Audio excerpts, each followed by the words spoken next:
fazendo naquele grupo, aqueles grupo lá que você fazia? Não, eu transmito, aqui para transmitir ao vivo só para mim, no Facebook. Depois eu pego o link, baixo no YouTube,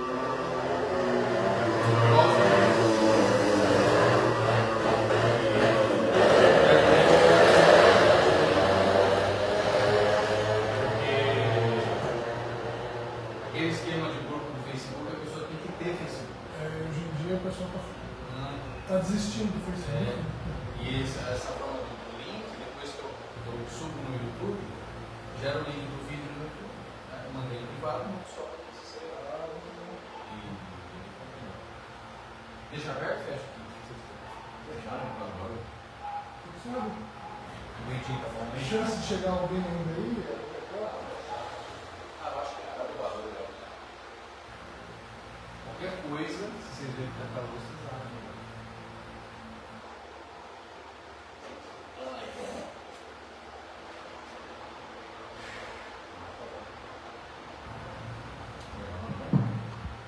Vamos lá então.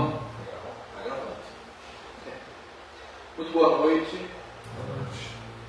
É uma alegria estar com vocês aqui para o nosso bate-papo, para essa palestra, esse mini curso sobre o Evangelho de Marcos. Agradeço também os que se inscreveram e vão assistir depois via link do YouTube. Eu tentei focar o celular o máximo possível no slide, mas não se preocupem, porque depois quem quiser esse slide aqui só pede para mim lá no WhatsApp que eu mando.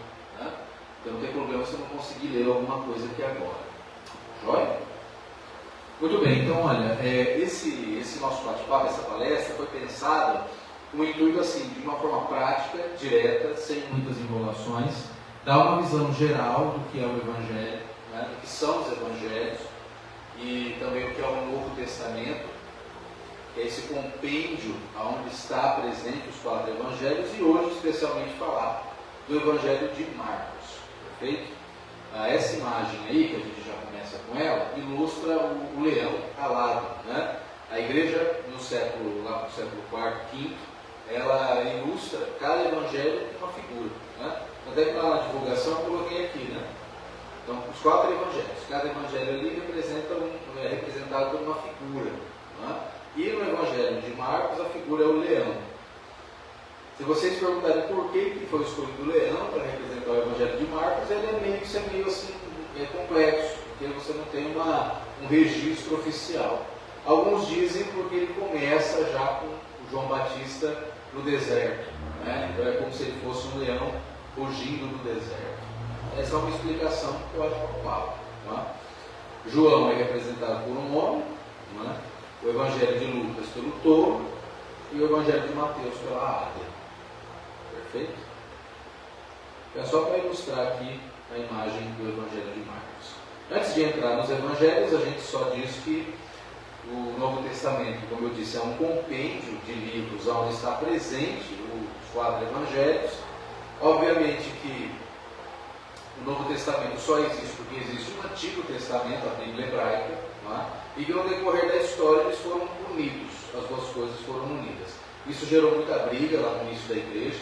Alguns bispos achavam que não tinha que juntar o Antigo Testamento com o que seria o Novo Testamento, porque eles acreditavam que não tinha muito a ver, que Jesus rompeu com muita coisa do judaísmo, então não deveria se unir Antigo com o Novo Testamento. Bíblia hebraica, a Torá, com os textos a respeito de Jesus. O principal bispo que fez isso foi um cara chamado Marcião, que aliás era muito influente. Isso foi considerado heresia, a heresia de Marcião, e até hoje, quando e eu particularmente penso assim, quando você tenta desvincular ou desmembrar o Antigo do Novo Testamento, não é raro aparecer alguém que te aponte e fala aí, você é um marcionita. Por causa dessa heresia, considerada heresia, lá no início da igreja, esse bispo que quis separar. Venceu quem quis unir, e hoje quando a gente fala Bíblia, é essa união de Bíblia hebraica, Antigo Testamento e Novo Testamento. O Novo Testamento não é composto só pelos evangelhos, são 27 livros. Só 4 desses 27 livros são os evangelhos. O resto são epístolas, são cartas, né, atribuídas a um ou outro apóstolo, e a maior parte delas as cartas de Paulo. Né? São 14 cartas ao todo, embora os especialistas acreditem que de próprio punho sejam só 7. São 7 cartas autênticas de Paulo. O resto seria pseudônimos. Né? Nós vamos entender um pouquinho o porquê disso. Mas hoje, em especial, o nosso foco é nos evangelhos. E de modo especial o evangelho de Marcos. Perfeito? Então vamos fazer uma introduçãozinha geral aqui ao que são os evangelhos. Os evangelhos, eles são um conjunto de textos ali datados do 1º e 2º século depois de Cristo. Eles foram originalmente escritos em grego, na koiné, que é o grego comum, o grego falado, né? E contém ali a história, entre aspas, de algum personagem. Por que de algum personagem? Porque já existiam evangelhos com esse nome, com esse título, Evangelho, que narrava a história de outros personagens. Tá? A história de Jesus também é narrada num evangelho, numa boa notícia, num gênero literário da época, que não tem nada a ver com biografia. Tá? Isso que eu coloquei aqui. O evangelho é um tipo de narrativa da antiguidade que conta a história de um personagem. Para nós aqui, Jesus. Para outros povos, os romanos, por exemplo, tinham o evangelho por exemplo, você tem, salvo engano, o evangelho de Júlio César. Olha só. Que conta a vida de Júlio César e tal coisa. Né? E aí, então, usando esse gênero literário, eles colocaram o evangelho de Jesus. Perfeito? Evangelho vem do grego evangelion, que significa boa notícia, ou boas novas. Né? É um gênero literário específico que não pertence às biografias. Tá? Biografia no tempo de Jesus, lá no século I, quase que não existia. Para vocês terem ideia, quando os romanos quiseram que fosse registrada a história do que estava acontecendo ali naquele momento, eles tiveram que contratar um judeu, que era Flávio Josefo, e começou a trabalhar para Roma com o intuito de registrar a história. E aí começam então os registros históricos. Mas especificamente esse gênero evangelho não tem essa característica de biografia. Tá? Logo, então, conclui-se que os evangelhos não são narrativas históricas. Perfeito? Então, se nós queremos, não é, saber quem foi o homem Jesus de Nazaré, os evangelhos dão pistas, dão indícios, mas nós não chegamos por meio disso a ele. É uma forma de se chegar, não é a única. É a que nos restou, 4 delas. Não é?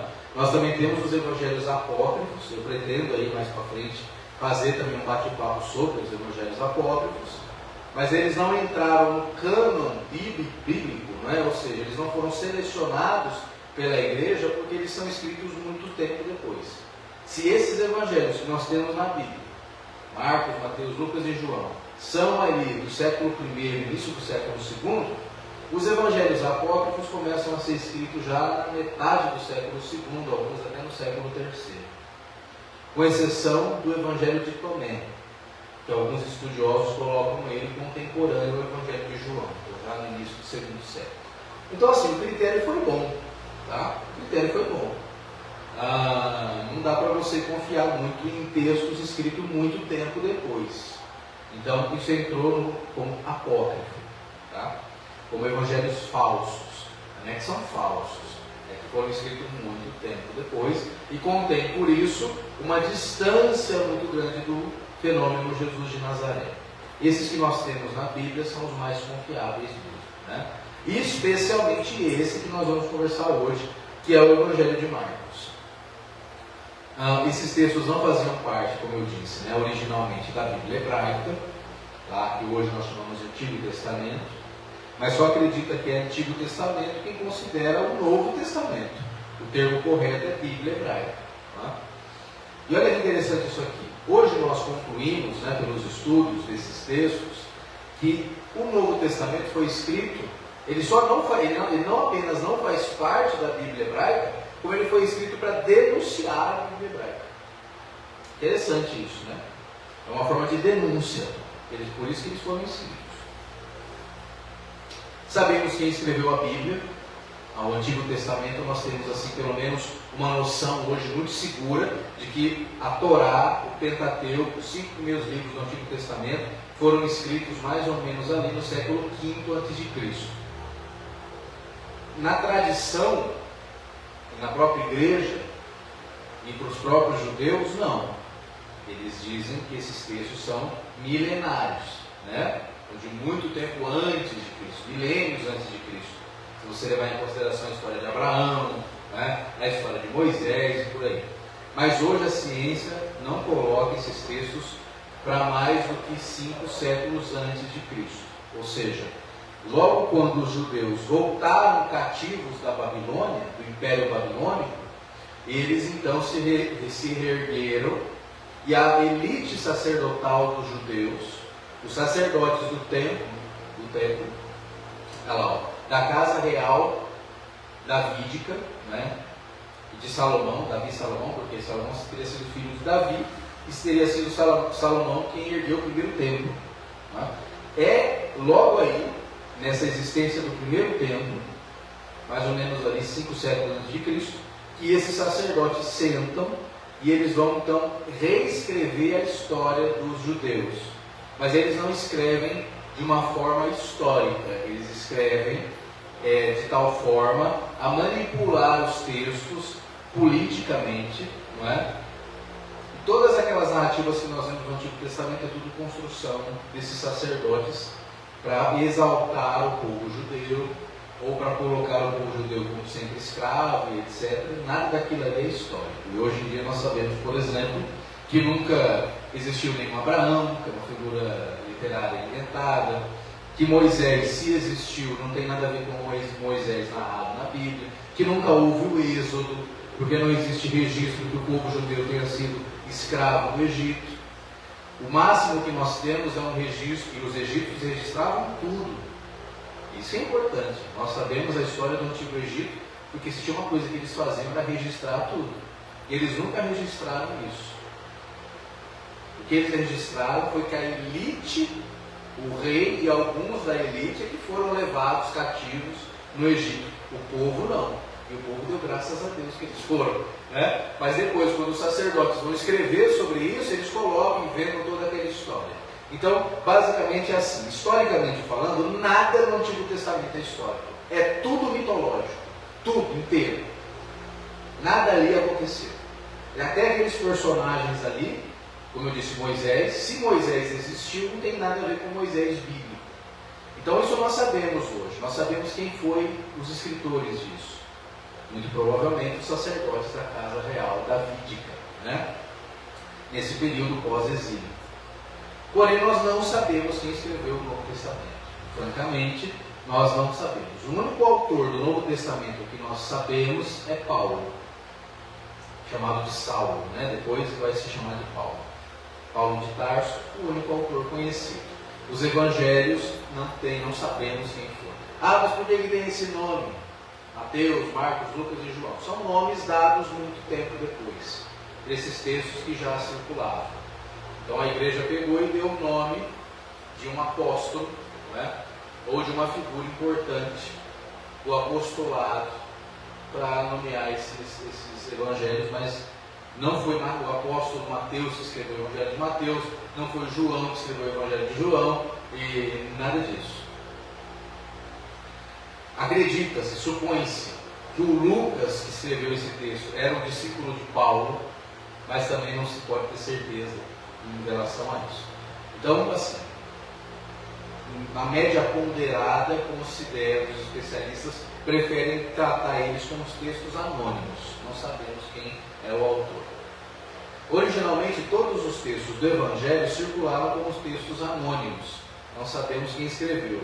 A teoria mais aceita é de que são textos escritos por diversas mãos, ou comunidades ali do início do cristianismo, que nós chamamos então de judeu-cristianismo. Por que judeu-cristianismo? Porque o cristianismo, quando surgiu, era um braço do judaísmo.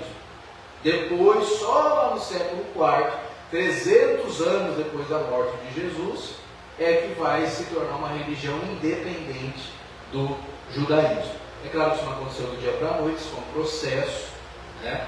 O que depois o Constantino fez, e depois o Teodósio, que o sucedeu, foi simplesmente ratificar uma coisa que já vinha acontecendo, que era essa segregação, perfeito? Mas no início ali, a primeira, a segunda geração de discípulos de Jesus, eram todas elas judaicas, todos eles judeus. Então nós chamamos judeu-cristianismo. Tá? Os nomes que conhecemos hoje foram dados pela igreja primitiva, já no século II, século IV. Tudo bem até aqui? O que é importante a gente saber? E eu acho que essa é a diferença desse nosso bate-papo, desse nosso curso, né? E particularmente acho que isso é uma joia que vocês têm a oportunidade de saber. Porque eu já fui em muita palestra, já vi muito curso sobre o Novo Testamento, e pouco se fala sobre isso aqui. Por que são textos anônimos? Olha que interessante. Todos os 4 evangelhos canônicos, oficiais, que embora a gente diz que são 4, na verdade são 5, porque o Atos dos Apóstolos é o volume 2 do Evangelho de Lucas. No Novo Testamento, na Bíblia, na organização bíblica, ele é um texto independente. E muitas pessoas nem sabem que é do mesmo autor do Evangelho de Lucas. Então o mais correto seria dizer que são 4 evangelhos em 5 volumes. Porque o Evangelho de Lucas tem 2 partes, né? Uma narra a vida de Jesus, na outra o início das primeiras comunidades, que são os Atos dos Apóstolos. Perfeito? Se for tendo dúvida, me interrompa, tá?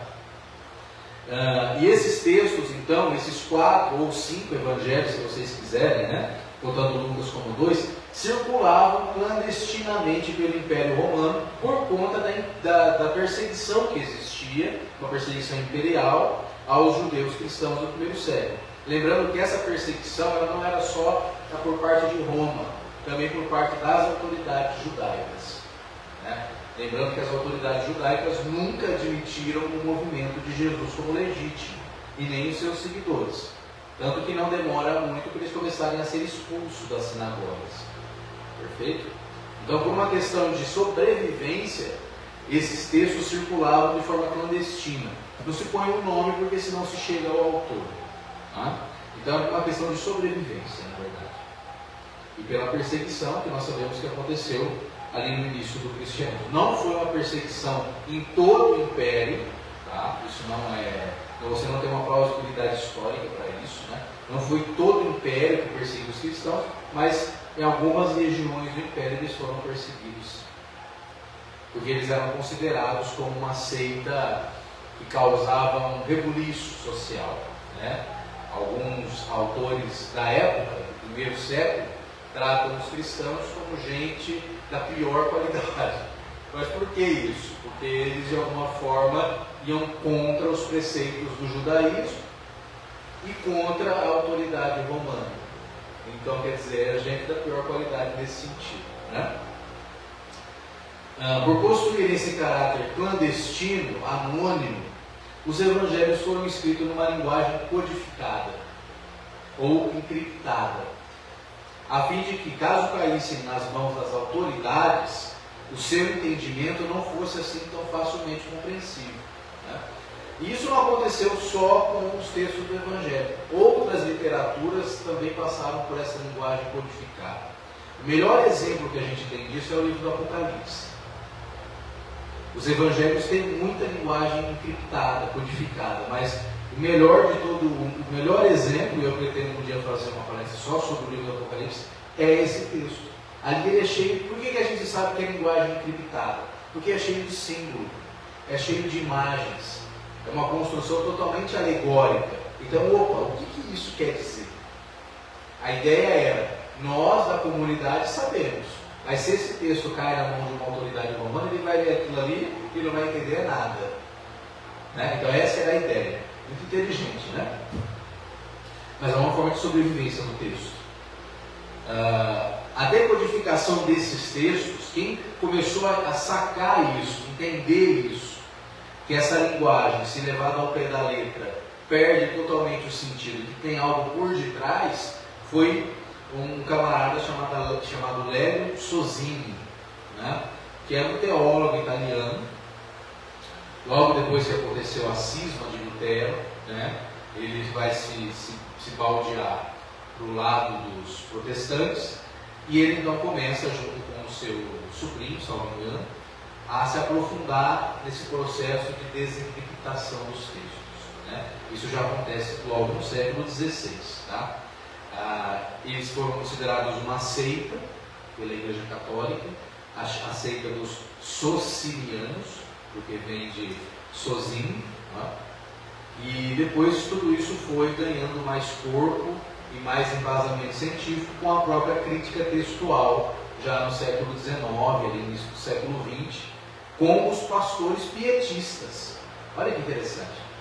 Quem começou com a crítica textual da Bíblia não foi a Igreja Católica e não foi o Iluminismo, como tem gente que pensa. Foram os próprios pastores pietistas da Igreja Batista que começaram a perceber que, peraí, isso aqui precisa ser, de alguma forma, contextualizado, levando em consideração a época, a estrutura social, a linguagem literária, os recursos que se tinha na época. Você não pode chegar e ler simplesmente vai cumprir qualquer coisa, né? Então, os textos dos evangelhos, eles começam a ser estudados, né, já no início do século XIX, com teor científico, pela própria igreja protestante.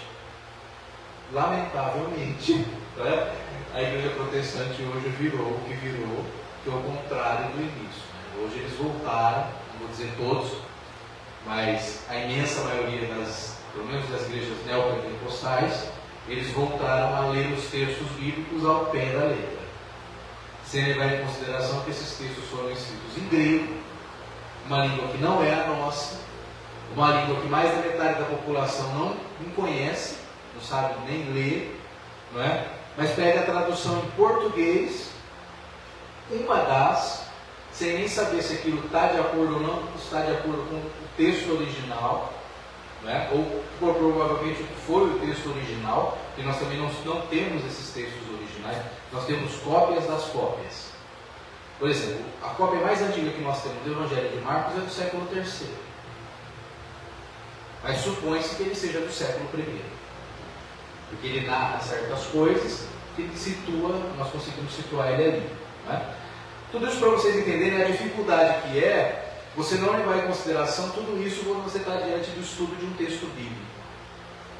E é daí que surgem os fundamentalismos, as intolerâncias, vem dessa leitura balorda, não é?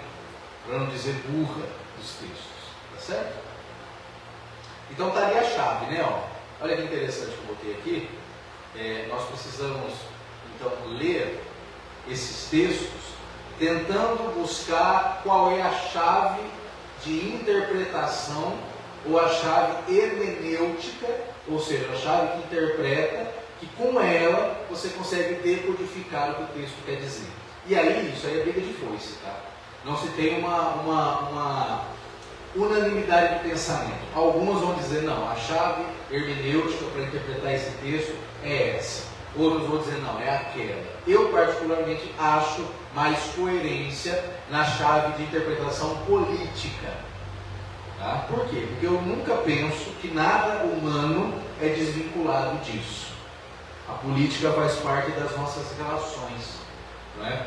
Então, é impossível que um grupo que acredita num homem que foi um prisioneiro político, depois está propagando a mensagem desse homem no império que o matou, não vai usar de uma linguagem também política, não é, para falar a respeito disso. Foi a igreja, com o passar dos séculos, que foi deixando a linguagem política, quando eu digo linguagem política, é linguagem social, e foi colocando tudo para o mundo espiritual. De tal forma que, por exemplo, hoje, tem gente que lê o Novo Testamento e acha que aquilo ali está desvinculado de uma época, de um contexto histórico específico e de uma política específica. Acha que tudo ali é uma coisa espiritual. E não é bem assim. Né? Para quem tem fé, há muita coisa ali de espiritualidade. Mas nós não podemos depender dessa chave de interpretação para estudar um texto. Tem como. Esse texto não caiu do céu. Tá? Não caiu do céu. Ele foi escrito por mãos humanas. por homens, e talvez até por mulheres, há quem diga, não é? Que estavam embebidos de uma cultura, de costumes, de visão de mundo, de cosmovisão, de política. Então, para mim, no meu entender, é assim que nós vamos interpretar esses textos, e é assim que eu interpreto a minha vida quase inteira com chave política. Diga, Luiz. Interessante você mencionar isso, porque se a gente for pensar, a formação desse livro chamado Bíblia, ela tem uma motivação política, né? É a consolidação do império, né? Enfim, é a unificação ali de uma crença em torno, né? de textos, né? que o império possua a palavra final. Exato, exatamente. Então, quer dizer, o próprio cristianismo é político desde a sua origem, né? Tem interesses políticos imperiais. Essa é a questão. Que todos nós temos relações políticas e que a política faça parte da nossa vida, não há quem duvide. Agora, há formas de política que tem a ver com poder, com domínio, com opressão, com manipulação, com controle das mentes, etc. E isso o cristianismo é perigo, sempre foi. Basta você pensar que quando Constantino diz assim, bom, essa agora é a doutrina do cristianismo, e o cristianismo nunca foi uno, o cristianismo sempre foi plural, sempre existiram centenas de comunidades diferentes, com visões diferentes. Quando Constantino bate o martelo e diz, não, agora nós temos um credo, que é o credo de Nicéia e Constantinopla, ele manda matar todos os cristãos, agora, entre aspas, que duvidam do credo. Então, política pura. Então, Jesus também é um homem político, no sentido de que é alguém que está inserido no meio social e tem as suas relações. E é isso que nós vamos ver aqui, se os textos são carregados disso ou não. E são. Todos? Não. Especialmente os evangelhos, né? Porque você tem cartas atribuídas a certos apóstolos e você percebe nitidamente, além de não ser o apóstolo, porque seria impossível, a média de vida de um homem naquela época era de 40 anos. Tá? Então, se Jesus morre aproximadamente nessa idade, com 30 e poucos anos, os seus discípulos também deviam ter mais ou menos essa faixa etária, né? Não podiam ter vivido 80, 100 anos para escrever o que hoje nós temos como as cartas de Judas, de Pedro, né? 1ª e 2ª Pedro, até algumas cartas de Tiago, né? Hoje até se questiona se esse Tiago que escreveu a carta de Tiago era realmente o irmão de Jesus. Enfim, são discussões aí intermináveis, né? Mas para nós aqui hoje, porque a gente se propôs, basta ter essa chave então hermenêutica de interpretação e a chave política de interpretação. Em síntese, os 4 evangelhos são escritos na clandestinidade por pequenas comunidades espalhadas pelo império. Visam testemunhar, cada qual ao seu modo, e em função do público-alvo, porque cada um deles tem um público-alvo específico. É nítido isso. Por exemplo, você percebe no Evangelho de Mateus muito uma conotação judaica, na fala de Jesus, nas expressões e no contexto. O que faz concluir que provavelmente esse texto foi escrito para convencer os judeus de que Jesus era o Messias. O mesmo não acontece com Marcos, o mesmo não acontece com Lucas, e muito menos com João. Então, quer dizer, você percebe que tem que ser um público-alvo, né? Jesus de Nazaré, anos após sua morte crucificada. Há muita divergência e contradições quando comparados em paralelo. Então não vamos pensar também que esses evangelhos são uma sequência perfeita como está na Bíblia, não são. Se você fizer o exercício de ler o Evangelho de Marcos, colocar do lado o Evangelho de Mateus e for comparando as mesmas narrativas, você percebe muitas contradições. Muitas, várias, né? Nós não estaríamos aqui hoje se fôssemos falar de todas elas, né? Porém, todos esses textos coincidem com o fato de que Jesus, então, apesar das contradições, esses 4 textos coincidem no quê? Em quais pontos? Primeiro, no fato de Jesus, na sua última semana de vida, ser negado e traído por seus discípulos, ser preso e condenado à morte pelo Sinédrio e por Pilatos, fazendo com que a sua memória fosse, de uma vez por todas, considerada como maldita perante a lei de Moisés, porque esse é o termo que está lá, no Deuteronômio, não é? Maldito aquele que for crucificado. Então, pela lei de Moisés, a pessoa que era morta na cruz era um maldito pela lei, para os judeus, não é? E um terrorista perante o poder político vigente, porque só os terroristas é que morriam crucificados com a cruz. Nós não devemos ter medo das palavras. Não devemos ter medo das palavras. Jesus foi condenado e morto como um terrorista. Por que um terrorista? Porque ele se colocou contra o império, contra o Estado romano. Assim como hoje, não é? Todo aquele que se põe contra o Estado é o quê? Terrorista. Não é isso que se diz?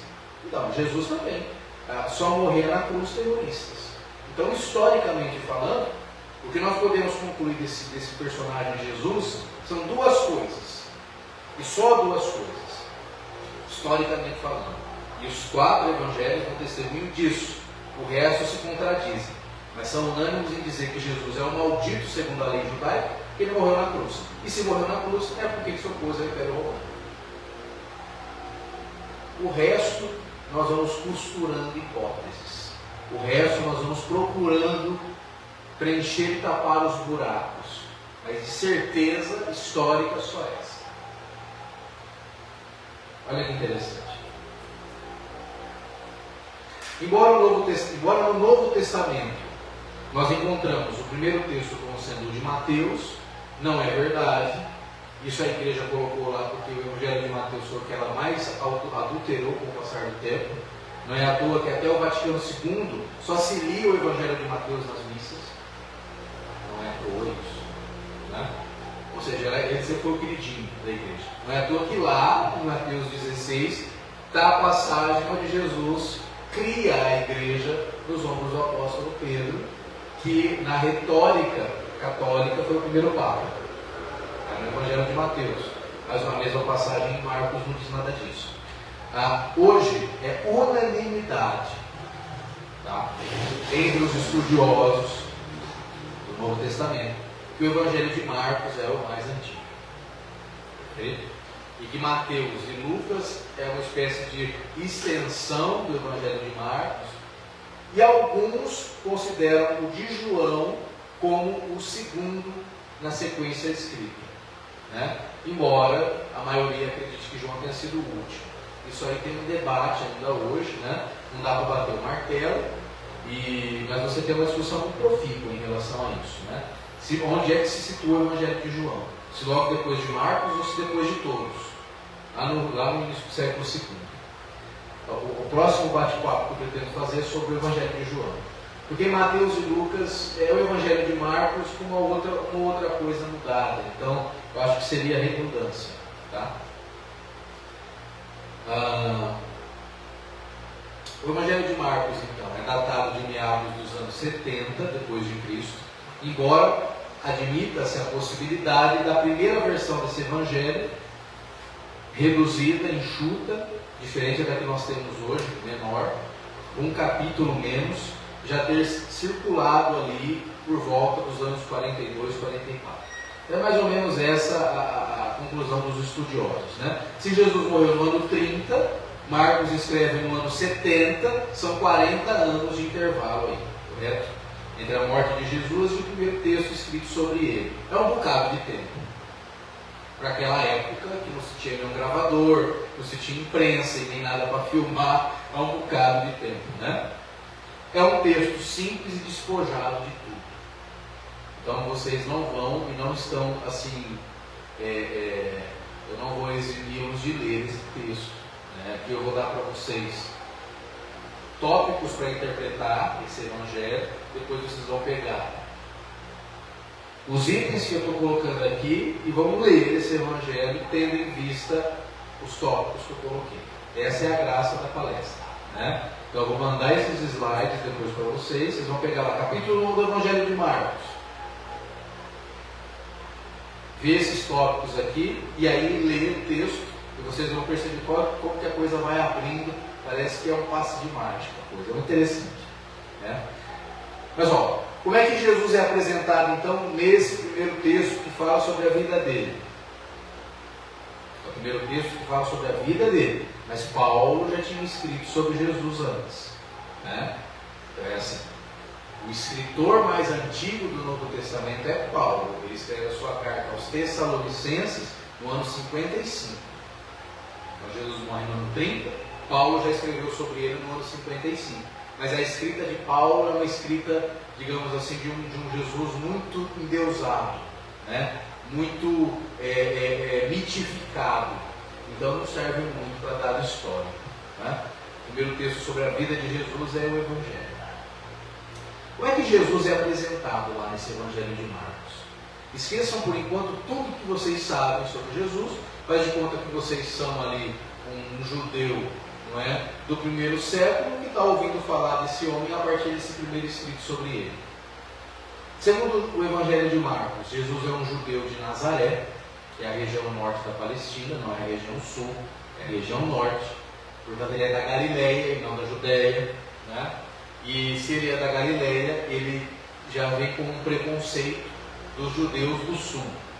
Porque os judeus do sul, de Judá, consideravam os judeus do norte como terroristas, como aqueles arruaceiros que vêm aqui para tirar os nossos acordos políticos que nós temos com Roma. Então, os judeus do sul são acostumados com os acordos políticos entre Roma e o Templo de Jerusalém. Os do norte, não. Os do norte, que são os mais pobres, não é? Olham aquilo e falam, não, isso está tudo errado, vamos fazer alguma coisa. Então, todos os movimentos rebeldes da Palestina do primeiro século vieram do norte, não do sul. Eles até dizem, né, Galileia dos pagãos, né, aqueles que não pensam como nós. No Evangelho de Marcos também, Jesus é visto como um camponês, um artesão, a palavra é tecton. Não se conclui muito bem o que seria isso. As traduções convencionais a chamar carpinteiro, mas muito provavelmente não era.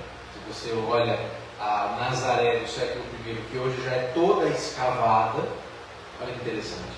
Hoje todo o sítio arqueológico que teria sido a cidade onde Jesus nasceu, já foi totalmente escavado.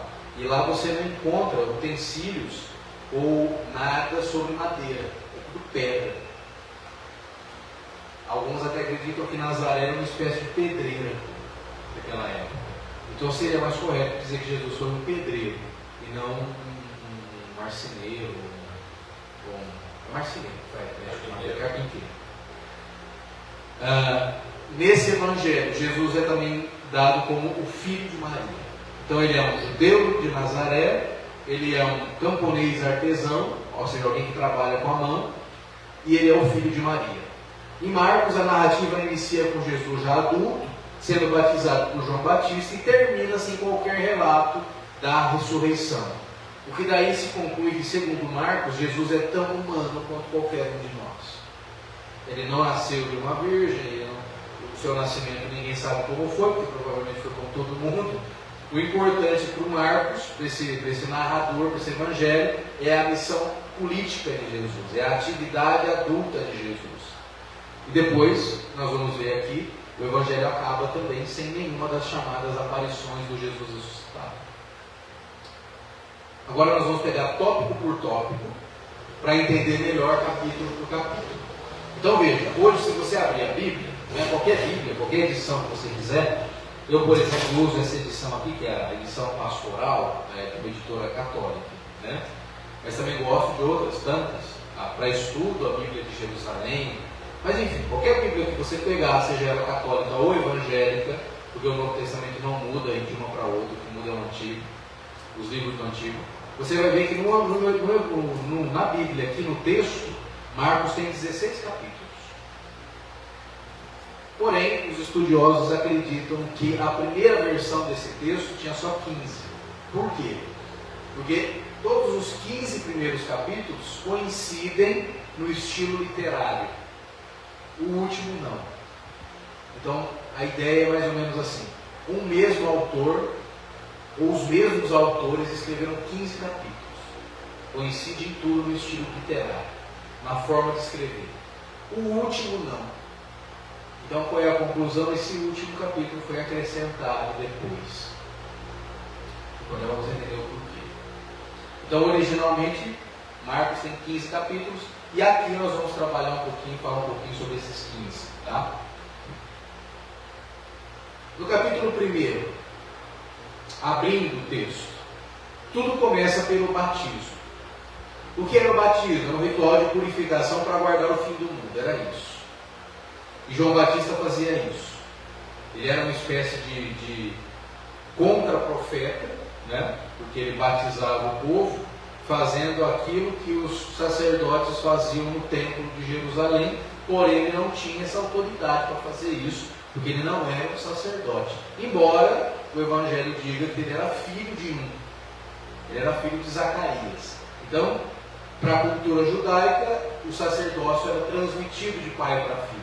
Então, João Batista seria um sacerdote clandestino, digamos assim, que se opôs ao templo de Jerusalém e está batizando no deserto.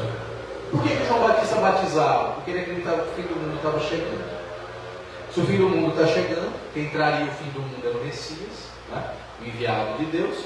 Então as pessoas tinham que se purificar nas águas, numa espécie de nascer de novo, para que quando acabasse o mundo, aqueles ali fossem salvos. Jesus vai lá se batizar com ele. Significa dizer que ele concordava com essa visão. Você não vai num lugar ser batizado se você não concorda, né? Só que quando Jesus sai da água, algo muda. É isso que Marcos quer dizer. Esse sair da água aí pode ser entendido como sair do próprio judaísmo, desse judaísmo legal, enquanto religião, não enquanto povo, né? Jesus morreu judeu, mas do ponto de vista religioso, esse judaísmo legal, naquele tempo religião e política estavam unidas, né? Esse sair da água pode significar muito bem isso, sair do judaísmo, sair do poder monárquico, né? Romper com a casa real de Davi e Salomão, romper com o templo de Jerusalém. Em seguida, quando Jesus sai da água, ele também rompe com João Batista. Então é esquisito isso. Veja como é uma narrativa histórica, de alguém que está acompanhando passo a passo. É de alguém que sabe o que aconteceu, mas dá a conotação política da coisa, né? Jesus, ao sair da água, ele rompe com aquele que batizou ele. É esquisito isso. Ué, se eu acabei de ser batizado, vou romper com a pessoa? Você não acabou de me batizar? Mas é isso que ele faz. Olha lá, ele rompe com João Batista, depois ele vai ficar 40 dias no deserto, é simbólico. 40 como eu acabei de dizer, era o tempo que se vivia naquela época, então é o tempo de uma geração, né? O que significa ficar 40 dias no deserto? Uma nova geração, uma nova humanidade surge com Jesus, né? Lá ele é tentado por Satanás. Satanás significa tudo que se opõe a Deus. A palavra Satanás é isso, não é uma pessoa, né? E no caso ali da narrativa, o que se opõe a Deus é o poder, a magia e as riquezas, né? Tudo te dareis diante de mim te prostrares, o resto do Filho de Deus transforma a pedra em pão, ou pula no pináculo do templo, que os anjos vão te carregar. Então aqui o Satanás representa nas tentações poder, magia e riqueza. Então de alguma forma Jesus resiste a isso também, né? Jesus convoca os seus primeiros discípulos, todos eles discípulos de João Batista, e inicia as primeiras divergências entre eles. Por quê? Porque eles eram seguidores do judaísmo puro e duro, não é? E eles estavam aguardando o Messias, esse ungido, esse vingador de Deus, né? Que era isso que era o Messias. E para o João Batista também. O Messias era aquele que viria para acabar com o mundo, estralar o chicote, não é isso? E na fala de João Batista você percebe isso, né? O machado já está posto na raiz. O que é isso? O que significa isso, né? É exatamente essa intervenção divina de tal forma a acabar com as injustiças e por aí em diante. Olha que interessante. Você tem então de um lado as primeiras divergências, logo no primeiro capítulo, entre Jesus e os seus discípulos, porque eles continuam com essa mentalidade que o Messias é esse vingador e Jesus é simplesmente um ser humano. Mas não é qualquer ser humano, é um ser humano pleno e integral. Isso é interessante. Jesus é um modelo perfeito e acabado de ser humano. E os discípulos formatados pela doutrina farisaica do templo de Jerusalém. Tudo isso no capítulo 1 acontece. Olha a sequência. Jesus vai para Cafarnaum, que era uma cidade maior, não é? Ali ele vai para uma sinagoga num dia de sábado, que era o dia santo, a lei de Moisés, e lá ele causa escândalo, porque ele faz o seu primeiro exorcismo. Como é que nós devemos entender esse endemoniado com a chave política? Uma pessoa possuída pela ideologia do templo de Jerusalém. Veja como uma coisa vai levando a outra. É um encadeamento lógico. Então esse demônio, esse endemoniado, é alguém possuído pela ideologia do templo de Jerusalém, do judaísmo puro e duro. Esse é o demônio do Evangelho de Marcos. É alguém tomado por essa ideologia, né? No final do capítulo, Jesus também cura a sogra de Pedro e cura um leproso também. A doença que não deve ser entendida com chave, aliás, deve ser entendida com chave política e não com chave clínica. Quando Marcos escreve isso, ele está numa época onde não existia ciência e a medicina era precária. Então Marcos não está dizendo que Jesus de fato curou um leproso ou estancou a febre de alguém. Não, isso aqui tem uma linguagem também, olha lá, refere-se ao fanatismo legal e às leis de purificação e exclusão dos judeus. Porque veja, a febre e a lepra eram doenças que causavam exclusão. Quando você estava com febre, você tinha que ficar recluso, inclusive da família. E a lepra era o maior sinal de exclusão daquela época, porque eles atribuíam a demônios isso, né? Eles achavam que a pessoa estava possuída por espíritos maus, por isso que ela adoecia. Então Jesus curá-las é Jesus romper com essa ideologia, não é uma cura literal. Então peguem esses tópicos aqui e releiam o capítulo 1, que vocês vão ter uma compreensão totalmente diferente, numa sequência de encadeamento lógico. É Jesus rompendo o tempo todo. O batismo, ele sai da água e ele vai rompendo. Ele rompe com o judaísmo, ele rompe com João Batista, ele começa a ter divergência com os próprios discípulos, ele encontra um endemoniado, expulsa o demônio da pessoa, tira dela a ideologia, por isso que ele causa escândalo. Porque se ele realmente fosse um exorcista, no sentido da palavra, ele não causaria escândalo, não. O povo ia dizer, olha, não é? Deixa eu seguir esse cara aí, porque ele expulsa demônio. Não é isso que se trata. Curar a sogra de Pedro e esse leproso também tem que ser entendido dentro dessa chave política, não chave clínica. Perfeito? Jesus não era médico. No capítulo 2 também tem outro paralítico. Aparece outro paralítico, novamente a chave de leitura não deve ser clínica, mas política, teológica. A paralisia aí é em decorrência da lei de Moisés, que paralisa homens e mulheres para a missão do reino. Os 4 homens que transportam esse paralítico, lembra daquela passagem? 4 homens transportam o paralítico, tem muita gente, e aí eles abrem um buraco no teto para o homem descer, né? Tudo isso é teologia, nada disso é história. Olha que interessante. Os 4 homens transportando o paralítico representam os 4 pontos cardeais, ou seja, a humanidade inteira. Uma nova humanidade, né? Há um pecado que paralisa a humanidade, esse pecado, uma vez expulso, cura a paralisia. Essa é a ideia do texto, né? Porque Jesus, ao curar o homem, diz assim, os seus pecados estão perdoados. Mas que pecado é esse que paralisa? É a própria lei de Moisés. Aqui, olha como que o evangelista constrói a narrativa de tal forma a colocar algo que é santo como o causador da doença, o que paralisa o homem, né? E nesse capítulo 2 é a primeira vez que Jesus vai usar a expressão Bar Nachá, que significa filho do homem, né? Que numa tradução, numa interpretação mais correta, seria o mesmo que dizer o ser humano pleno.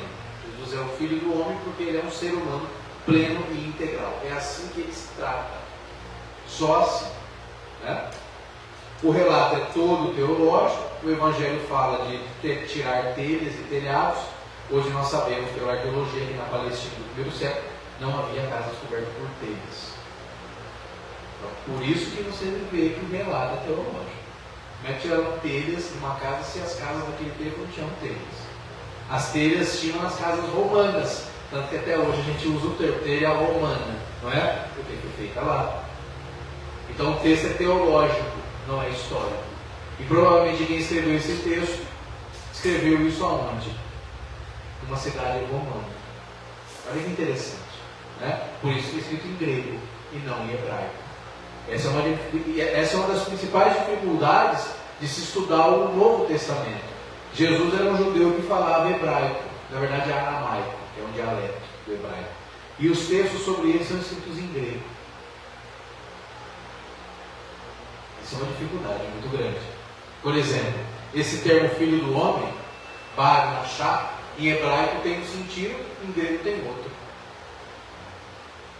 Então, peraí, qual que eu escolho na hora de interpretar o texto?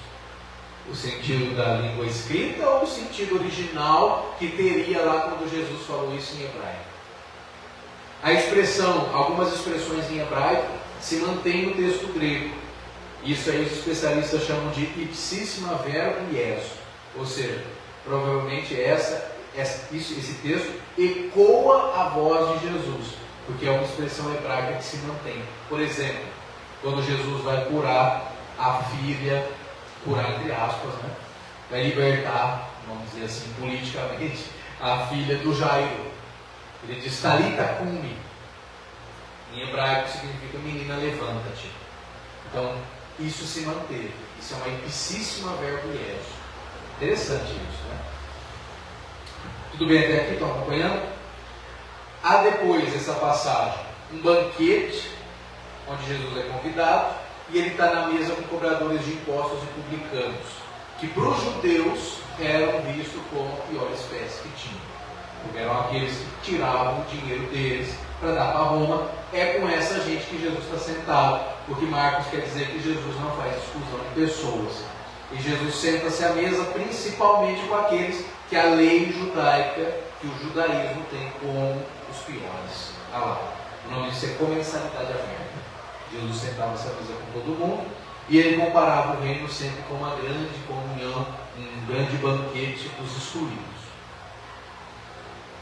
Esse capítulo termina com os discípulos de Jesus famintos, colhendo espigas no dia de sábado. Essa passagem talvez seja uma das mais emblemáticas do Evangelho de Marcos, né?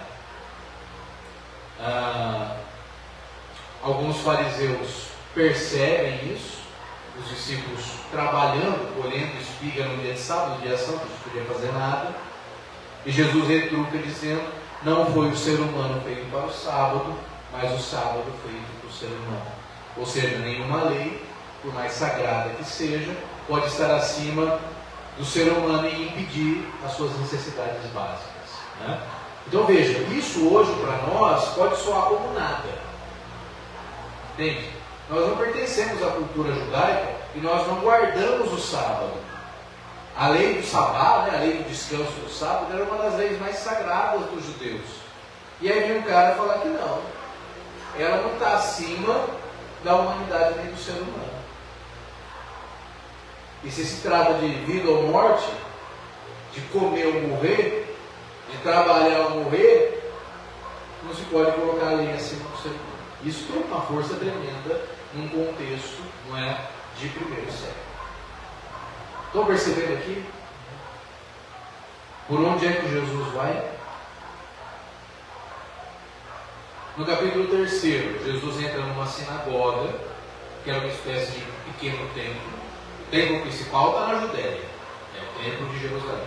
As sinagogas são casas de oração, mas que estão vinculadas à ideologia do templo de Jerusalém. Seria o equivalente hoje ao templo de Jerusalém ser a catedral e as sinagogas serem as paróquias, fazendo uma comparação, né? Então Jesus vai de novo numa sinagoga, e novamente ele não vai lá para orar nem para ficar recitando salmos. O evangelista coloca Jesus lá para curar a mão paralisada de um homem. Todas as vezes que o personagem bíblico não tem nome, significa que pode ser qualquer um, ou o coletivo. Então esse homem dessa sinagoga não tem nome, ou seja, representa a coletividade dos judeus, né? Novamente a chave de interpretação é política.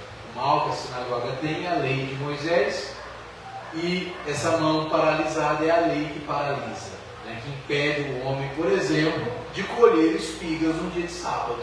Não é isso que os discípulos estão fazendo? Olha o encadeamento lógico. Eles estão usando as mãos para colher espigas. O homem da sinagoga tem a mão paralisada, ou seja, ele não pode atuar.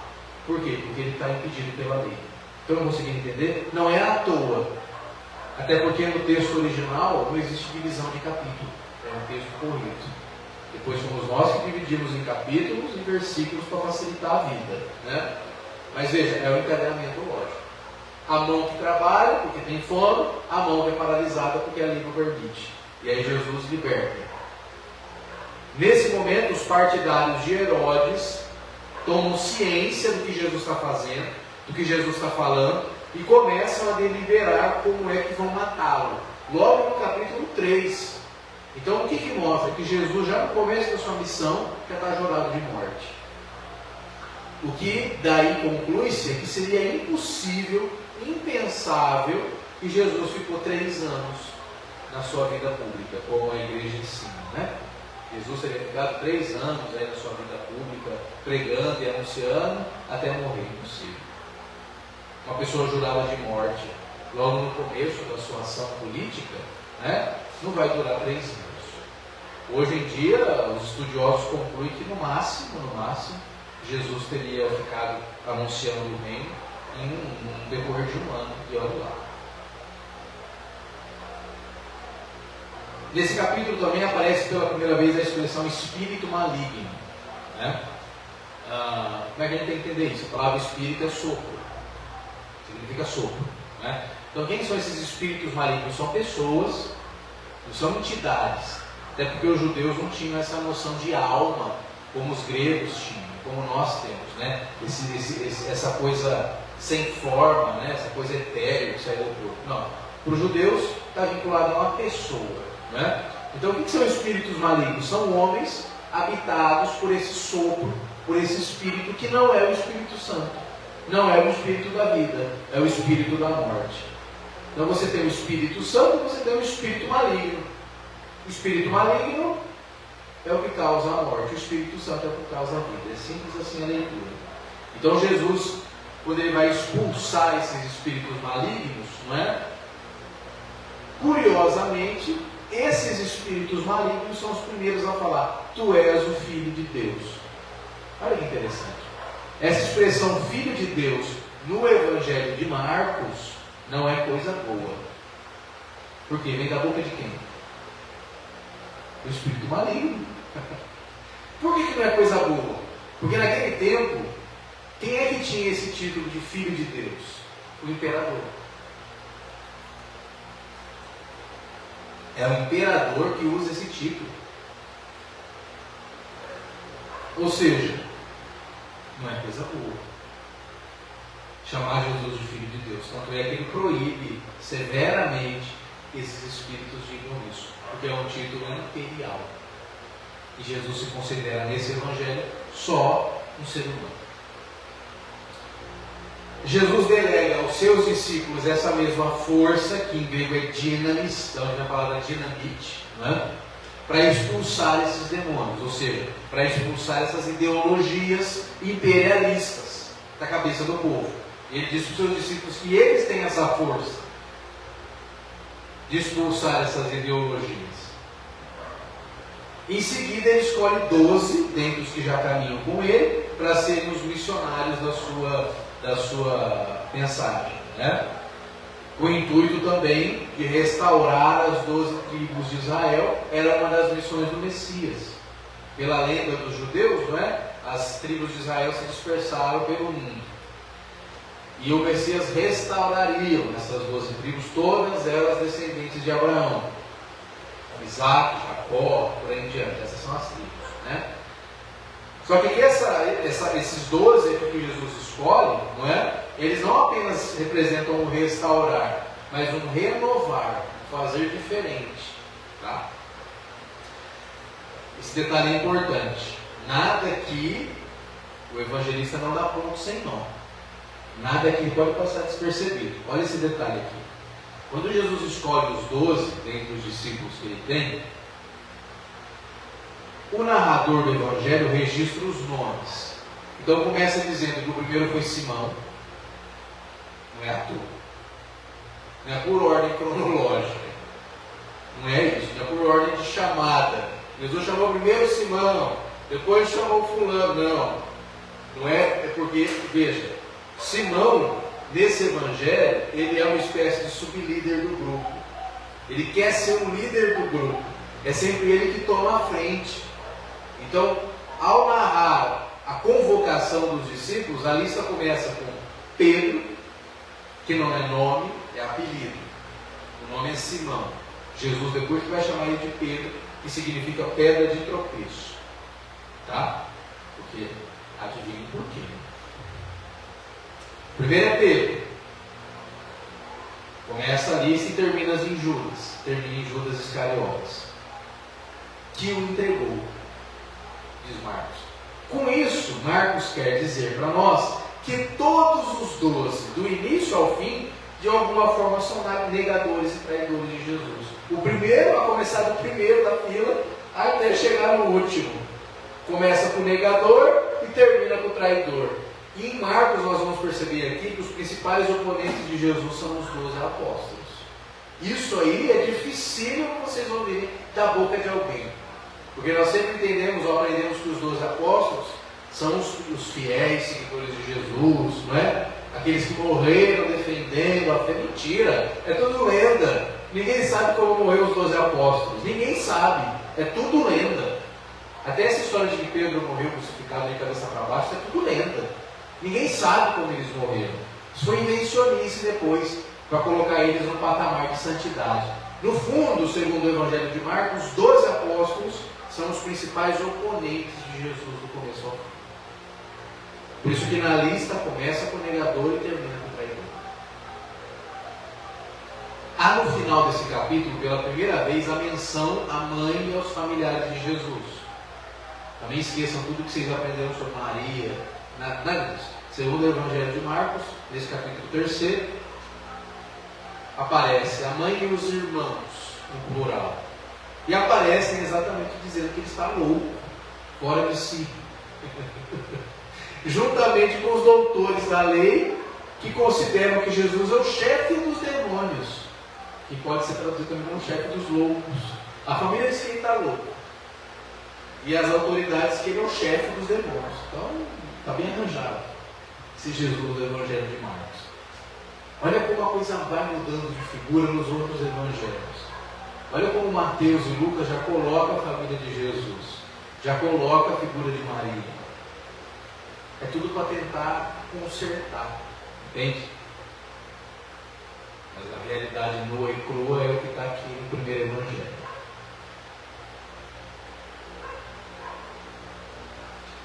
A partir daí, Jesus nega sua parentalidade sanguínea. Depois que a mãe e os irmãos dizem que ele está louco, ele vai dizer que a humanidade toda é a família dele. Quem é minha mãe e quem são meus irmãos?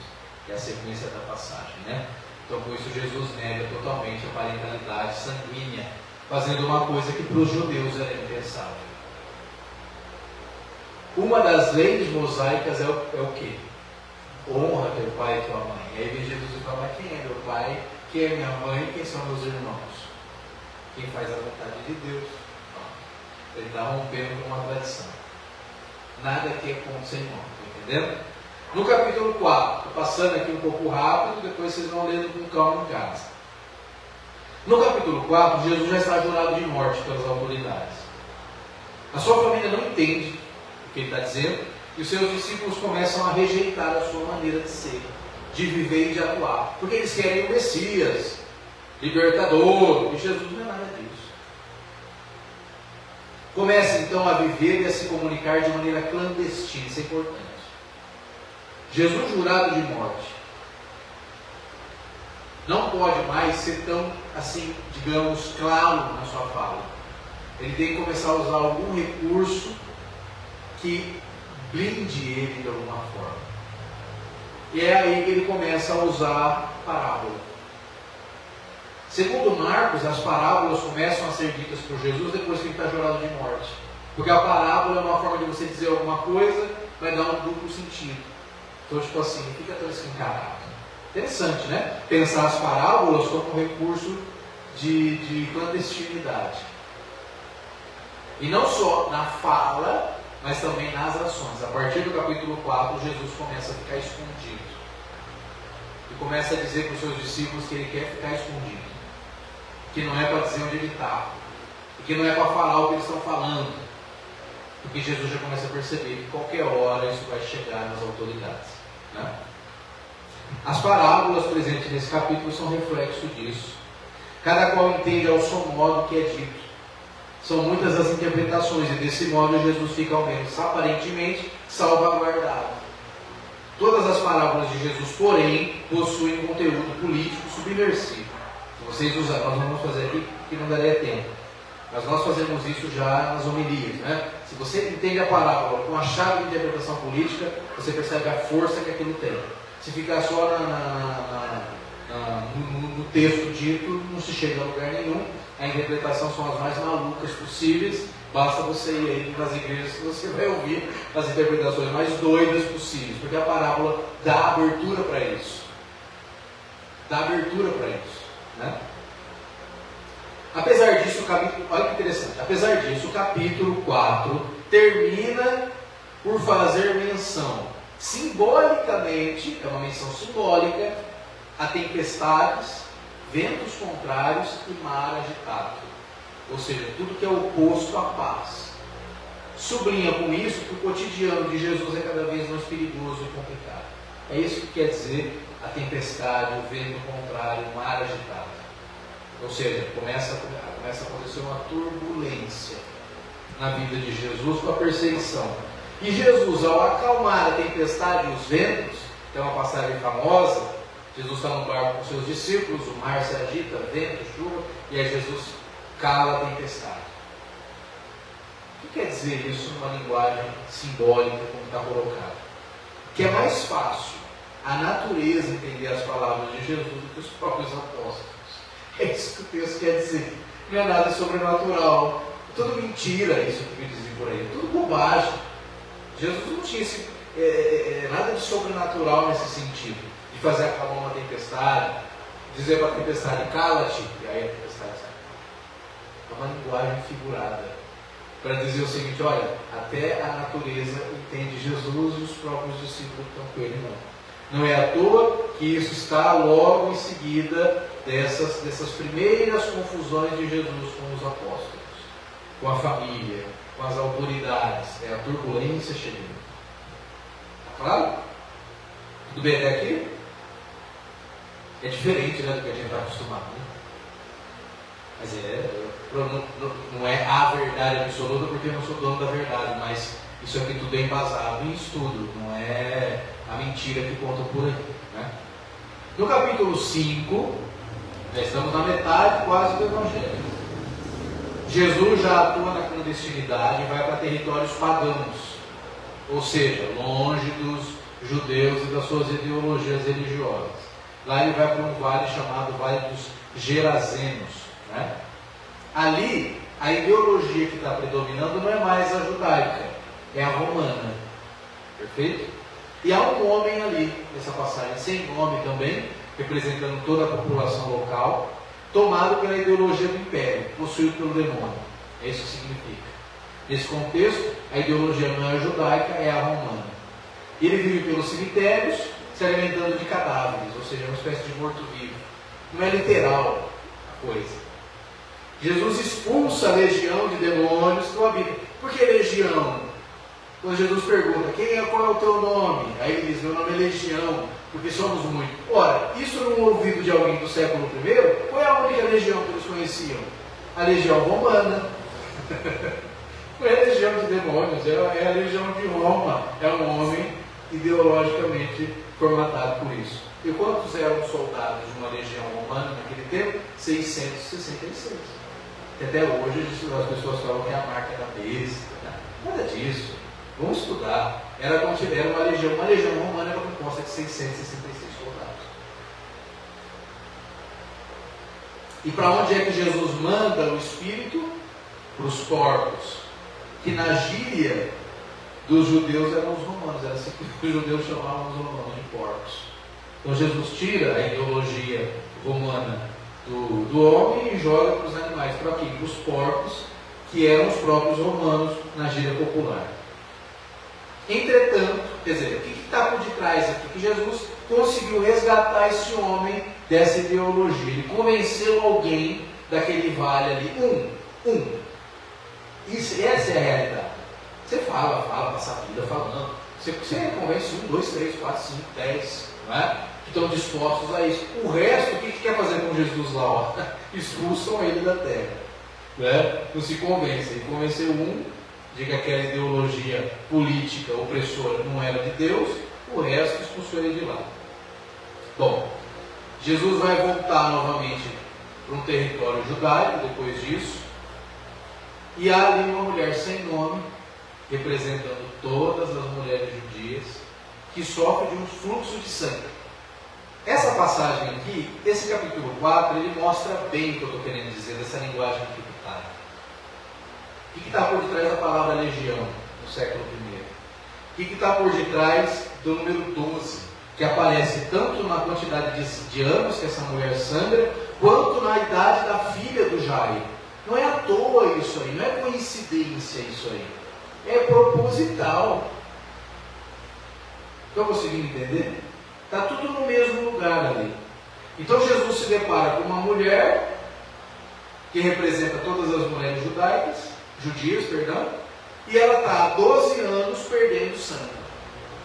O que seria impossível isso do ponto de vista médico. Não se trata de algo clínico, é um absurdo isso, que se escuta nas igrejas aí. É um ataque ao bom senso. Imagina uma mulher com fluxo contínuo de sangue há 12 anos. Ele ia ter no mínimo uma anemia feroz, aí. Não é disso que se trata. Né? 12 tribos de Israel, ideologia judaica. Isso significa o 12. Jesus liberta a mulher disso, está livre disso. Jesus traz essa mulher para o grupo dele. De igual modo, na sequência, a filha de um chefe de sinagoga. Essa menina tem quantos anos? 12 anos. Mesma chave de interpretação. Ela está prestes a morrer. Só que dessa vez, Marcos diz que Jesus só toma 3 dos 12. Ele escolhe a dedo 3 do grupo dos 12. Quem são esses 3? Vamos ver depois. Provavelmente são aqueles que eram os mais ideologicamente contaminados. E que contaminavam os outros também. Vocês sabem que é assim, né? Tem uma laranja podre, não é? Contamina as outras laranjas. Então tem 3 aí que são os principais. É Pedro, Tiago e João. Esses 3 aí não tem jeito. Eles são os principais oponentes. E é eles que Jesus toma na mão e fala: vem cá, vem ver como é que eu faço. A pedra de tropeço e os filhos do trovão. Exato. Muito obrigado, Deus. Exatamente. Aliás, são eles que Jesus dá apelidinho, inclusive. Não é à toa. Ele chama de pedra. O bicho era duro mesmo. É uma pedra mesmo. Nada entra. E os outros 2 ele chama de filhos do trovão. Ou seja, aqueles que querem resolver tudo na base da pancada. Né? Eram esses 3 aí. Não é à toa que são eles que Jesus toma na mão e fala: vem ver de perto como é que eu faço. Vem aprender comigo aqui. E aí, com eles testemunhando, ele vai revivificar, que significa trazer uma nova vida para essa menina. E também para o pai, que é o chefe de sinagoga. Olha como tudo faz sentido em chave política. Né? Está claro aqui? Capítulo 6. É um capítulo longuíssimo. Jesus regressa para a sua aldeia natal, Nazaré. Ali a primeira vez aparece o nome da mãe. Lá no capítulo 6. Hein? Diz que o nome dela é Maria. E dá o nome dos irmãos. Tiago, José, Judas e Simão. São o nome dos irmãos de Jesus. Irmãos de sangue. E depois também cita 2 irmãs. Não dá o nome por causa da cultura machista. Então, Jesus vem de uma família numerosa. Dá o nome da mãe, o nome dos irmãos homens e fala de irmãs no plural. Lá em Nazaré, ele entra numa sinagoga no dia de sábado, dia santo e lugar santo. Né? Sinagoga é isso, um lugar santo num dia santo. Ou seja, é o ápice da santidade religiosa. E ali na sua terra natal, onde mora a mãe e os irmãos, Jesus de novo causa escândalo. Por quê? Porque não tem lugar santo e mediação. Jesus é totalmente rejeitado pela família dele. É isso que Marcos quer dizer. É rejeitado. Nenhum dos irmãos dele abraçam a causa dele. Só depois da sua morte, Tiago. Só depois da sua morte. Jesus envia 12, os 12 em missão. E ele envia de 2 em 2. O que significa nunca ir sozinho. Sempre ir em dupla. Né? Nunca andar sozinho. E aí depois em outro momento ele vai reforçar que uma comunidade se inicia com 2, de 2 ou mais. Né? Então isso mostra também que a proposta de Jesus nunca é para você ser sozinho, ou não, 2. Envia para a missão. Como nós estamos aqui. Jesus não ilude ninguém. Né? Quem está a fim de saber a verdade mesmo é sempre um punhado. O resto gosta de se enganar, acreditar em Papai Noel, Coelhinho da Páscoa. Isso aí o povo adora. Né? Olha que interessante, Jesus envia os 12 de 2 em 2 às aldeias vizinhas com uma orientação bem clara. Ele diz assim: não carreguem nada que não seja essencial para a vida. No texto ele fala: não levem 2 bolsas, nem 2 túnicas, não levem alforje, não levem sandálias, enfim. Basicamente é isso, quer dizer, não levem nada que não seja essencial, porque todo acúmulo é contrário ao reino de Deus. Essa é a ordem que ele dá para eles. Infelizmente a missão é um fracasso. É isso que Marcos diz. Jesus manda os 12 e eles voltam um fracasso. Por quê? Porque eles mentem para as pessoas dizendo que Jesus é o que ele não é, segundo o texto, e se opõem ao que ele propunha. O que Marcos está querendo dizer é o seguinte: esse grupo aí é um prenúncio do que vai ser no futuro o próprio judeu-cristianismo, o oposto do que fez Jesus, liderado por Tiago, irmão de Jesus, e por Pedro. Ou seja, a própria missão fracassada dos discípulos, no texto de Marcos, que já é um texto do ano 70, é de alguém que já sabe para onde é que está caminhando a coisa, é dizer, já começou errado, e é um prenúncio do que vinha acontecer depois. Nesse capítulo 6, Herodes aí toma consciência de quem é Jesus e das suas ações, porque os partidários dele levaram para ele. Ele associa Jesus com João Batista e ele quer dar para Jesus o mesmo destino de João Batista. Né? É nesse capítulo que fala sobre a morte de João Batista. Fala de um jeito muito ficcional, porque provavelmente Herodes manda matar João Batista porque ele tinha um receio revolucionário. Né? Tinha medo daquele grupo do deserto se insurgir contra Roma. Herodes era um rei testa de ferro dos romanos, era para deixar ter um rei judeu. Mas não mandava nada, essa é a verdade. Ele era um testa de ferro. Né? Jesus ensina nesse capítulo enfaticamente que os seus discípulos devem partilhar o que têm. Nisso consiste a narrativa teológica, não histórica, da partilha dos pães e dos peixes. É nesse contexto de Jesus dizendo para eles: não carreguem o que não é essencial, partilhem o que vocês têm. Aí acontece a cena da partilha dos pães e dos peixes. Não é milagre, não se trata de milagre e nem de multiplicação, mas de partilha, essa ideia da comensalidade, do sentar-se à mesa com todos. Novamente os discípulos não entendem o que Jesus está fazendo, não entendem nada do que ele está dizendo. Novamente no final da passagem o que acontece de novo? O mar se agita e os ventos são contrários. Estão entendendo? E aí o que acontece? Jesus caminha sobre o mar. Qual é o sentido? Até o mar da passagem para Jesus, exceto os seus.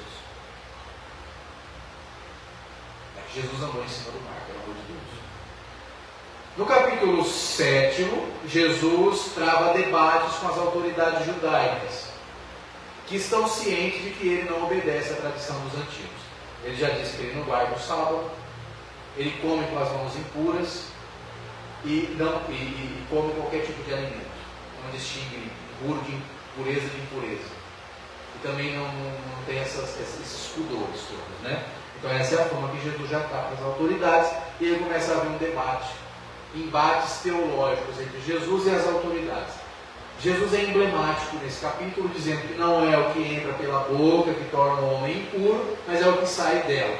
De novo, hoje em dia, para nós, isso é uma coisa que a gente se acostumou a ouvir e está tudo bem. Ouça isso num contexto do século I, onde os judeus tinham mais de 600 leis que eles tinham que cumprir sendo mais de 300 delas leis vinculadas a isso. Como é que você tem que lavar o copo, como é que você tem que lavar a mão, como é que você tem que tomar banho, como é que você tem que se limpar.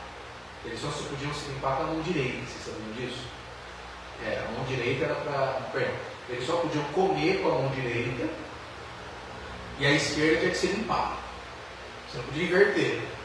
Quando na Bíblia diz assim, que você está sentado à direita de Deus Pai, porque a direita é um lugar de pureza e a esquerda de impureza. Então você tinha todos esses pudores ali na lei, e aí vem um cara que vai dizer o seguinte: não é o que entra pela boca que torna o homem impuro. Eles não comiam carne de porco, não comiam qualquer coisa, né? Está tudo lá no livro do Levítico, que podia ou não podia comer. E aí Jesus vai dizer assim: não é o que entra na boca que sai.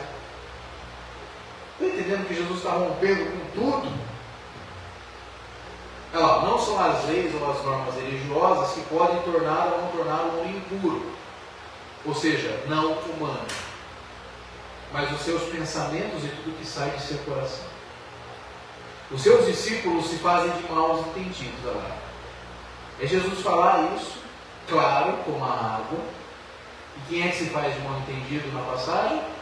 Os discípulos. Eles chegam para Jesus e falam: Senhor, explica para a gente o que você quis dizer lá quando você falou que não é o que entra na boca que torna impuro, é o que sai. Pergunto.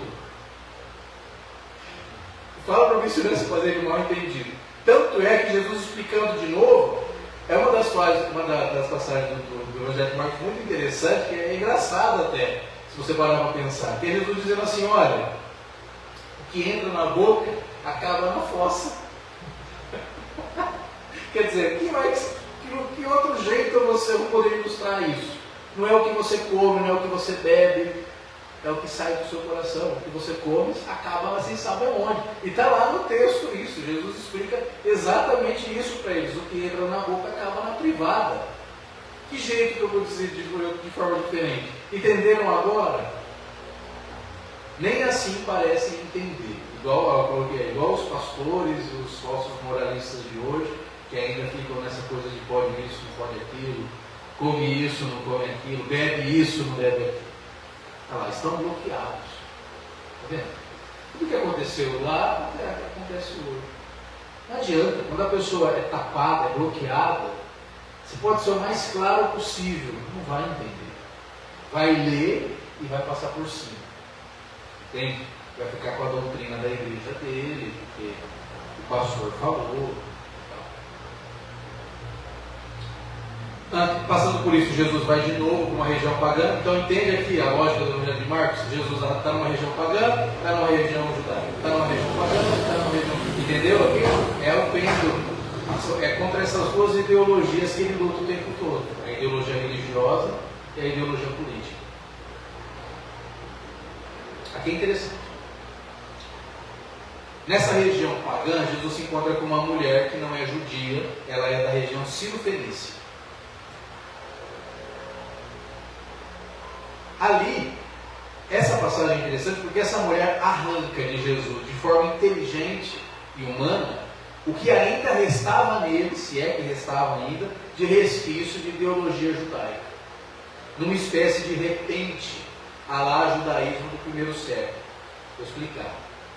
Jesus pede para os discípulos: olha, eu quero descansar, não deixa ninguém me perturbar, deixa eu quieto aqui. E essa mulher começa a bater na porta. Ela é uma mulher síria, ela não é da região lá onde impera a ideologia judaica, uma região pagã. Bate na porta insistentemente para que Jesus vá ajudar ele em relação à filha. E aí Jesus diz assim para a mulher: não é certo eu tirar o pão da boca dos filhos e dar para os cachorrinhos. Quem eram os cachorrinhos? Os pagãos, era um outro apelido da época.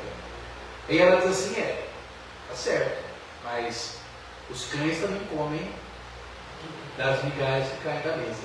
Isso aqui, quem percebeu isso foi um especialista chamado Joaquim Jeremias, que é inclusive um grande exegeta, né? Ou Joaquim Jeremias, né? Em língua inglesa. E ele percebeu que quando você passa o texto do Evangelho em grego, algumas partes, e joga para o aramaico, algumas coisas parecem rimas. Essa passagem é uma.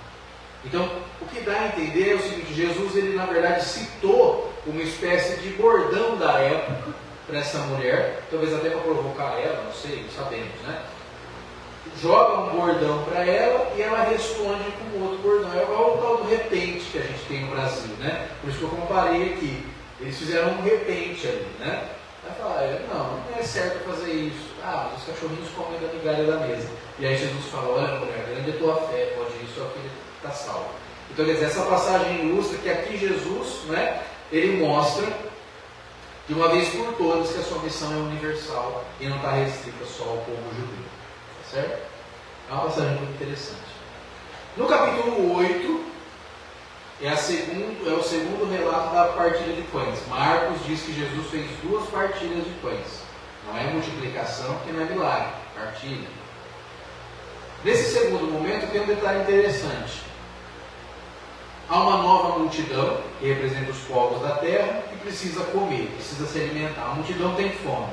Só que a quantidade de pães dessa passagem muda. Não é mais 5 pães e 2 peixes, é só 7 pães. O 7 na Bíblia, nesse contexto, tem a representação da totalidade. Lembra lá?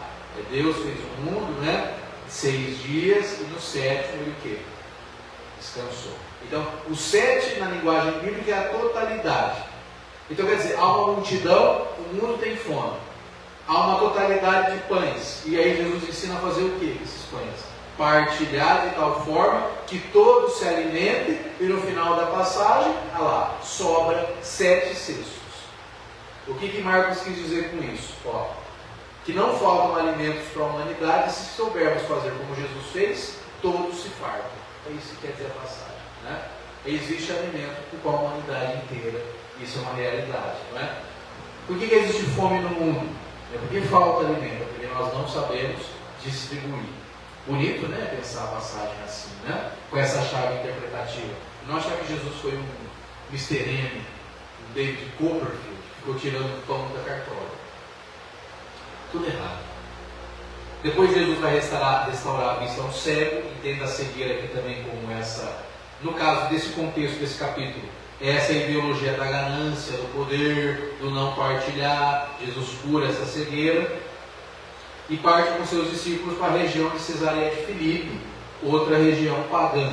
E lá ele pergunta para eles, a pergunta definitiva, que é o marco desse capítulo: quem dizem que eu sou? Quem dizem os outros que eu sou? Quem dizem vocês, meus discípulos, que eu sou? Não é, a resposta não podia ser diferente, haja vista tudo que está acontecendo. Quem é que toma a palavra? O Pedro, que é o porta-voz do grupo. Tu és o Messias. O Messias é entendido nesse contexto davídico. Jesus repreende Pedro e proíbe que ele diga isso aí, porque é mentira. Simplesmente isso. Chega mesmo a dizer que Pedro é um Satanás, é um opositor a Deus. Jesus não chama ninguém no Evangelho de Marcos de Satanás, nem os romanos que matam ele. Aliás, pede até para perdoar, né? Mas Pedro, Satanás. Ou seja, come comigo, anda comigo, e ainda diz um negócio desse. Marcos denuncia uma vez mais os principais oponentes de Jesus, quer seja em vida, quer seja depois da morte, ao fundar o judeu-cristianismo, são precisamente os seus próprios apóstolos, começando por Pedro, terminando por Judas. É isso.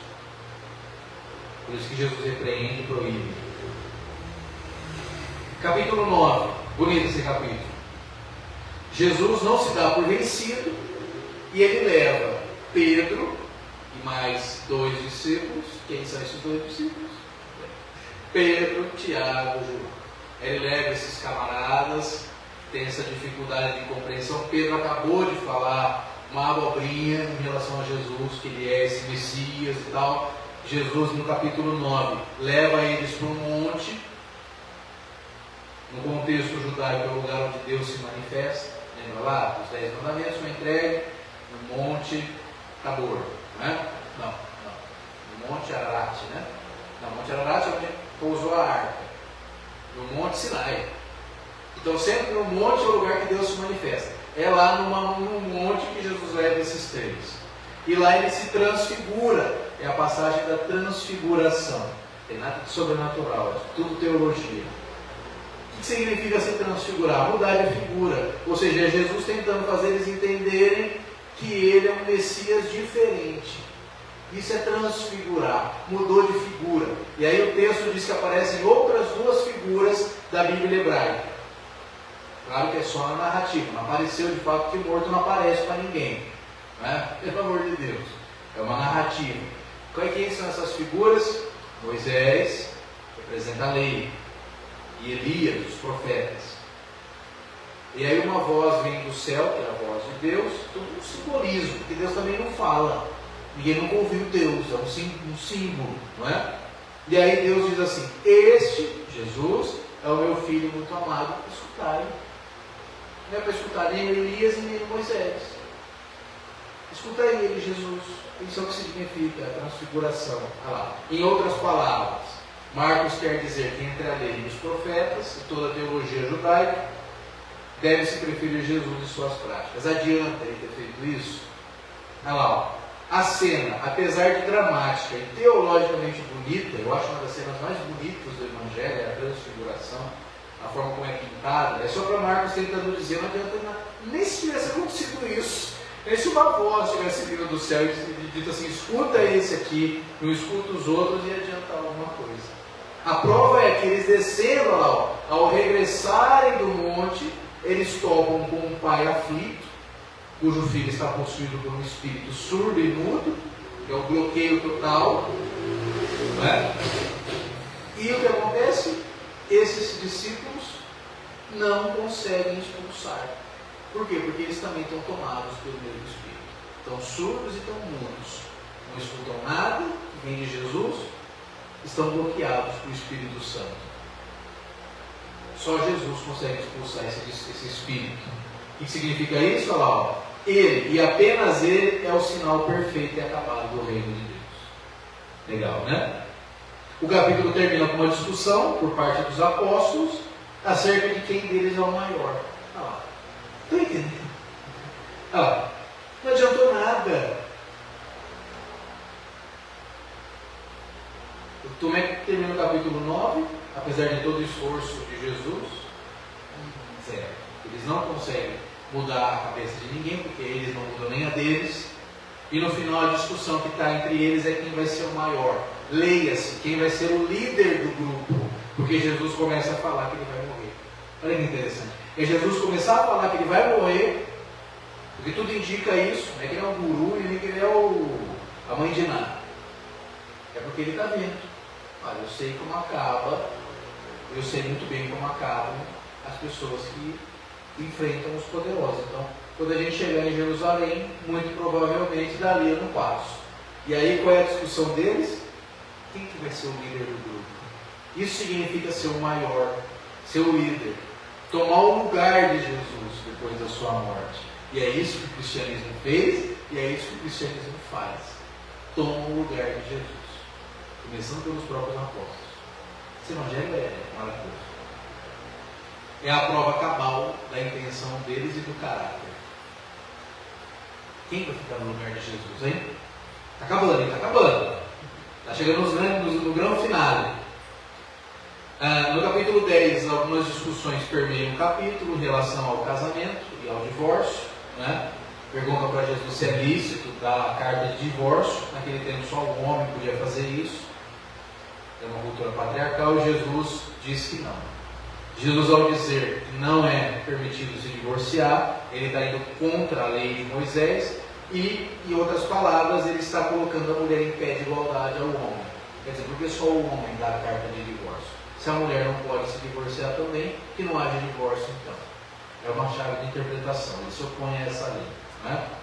Em seguida também, ele fala sobre a riqueza acumulada, é a passagem do jovem rico, que pergunta para ele, é a primeira vez que aparece esse tema no Evangelho: o que eu faço para herdar a vida eterna, para viver para sempre, para comer pão no reino de Deus, né?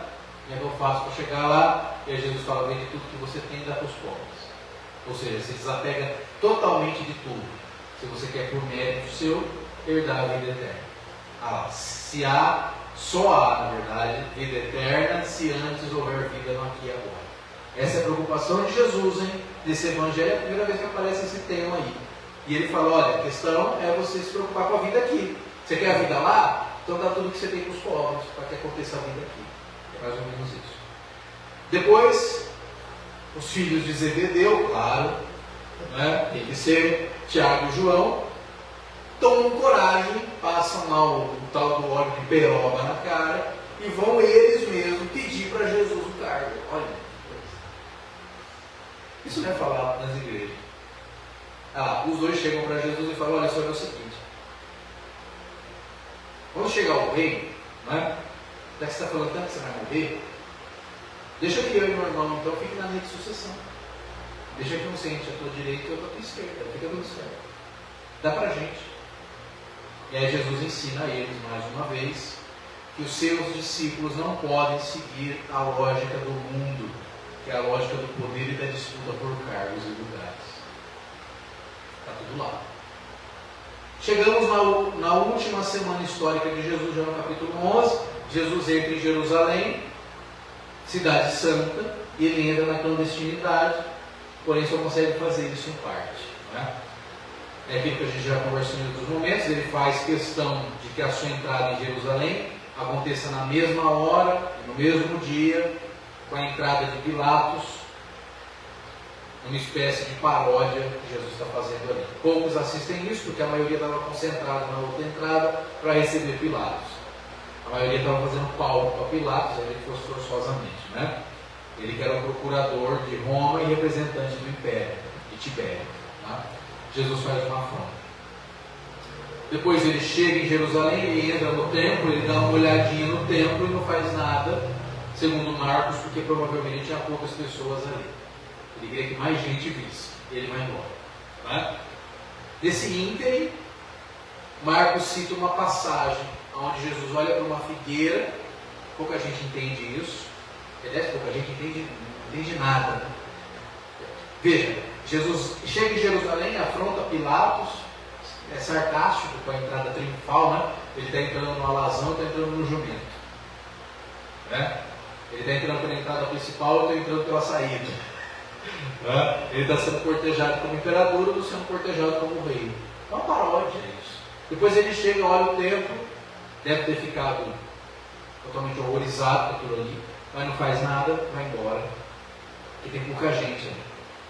Provavelmente. A explicação seja essa. E nesse ínterim, de um dia para o outro, do domingo para a segunda, Marcos diz que Jesus passa por uma figueira, ele vê que ela não tem mais figo e ele amaldiçoa ela.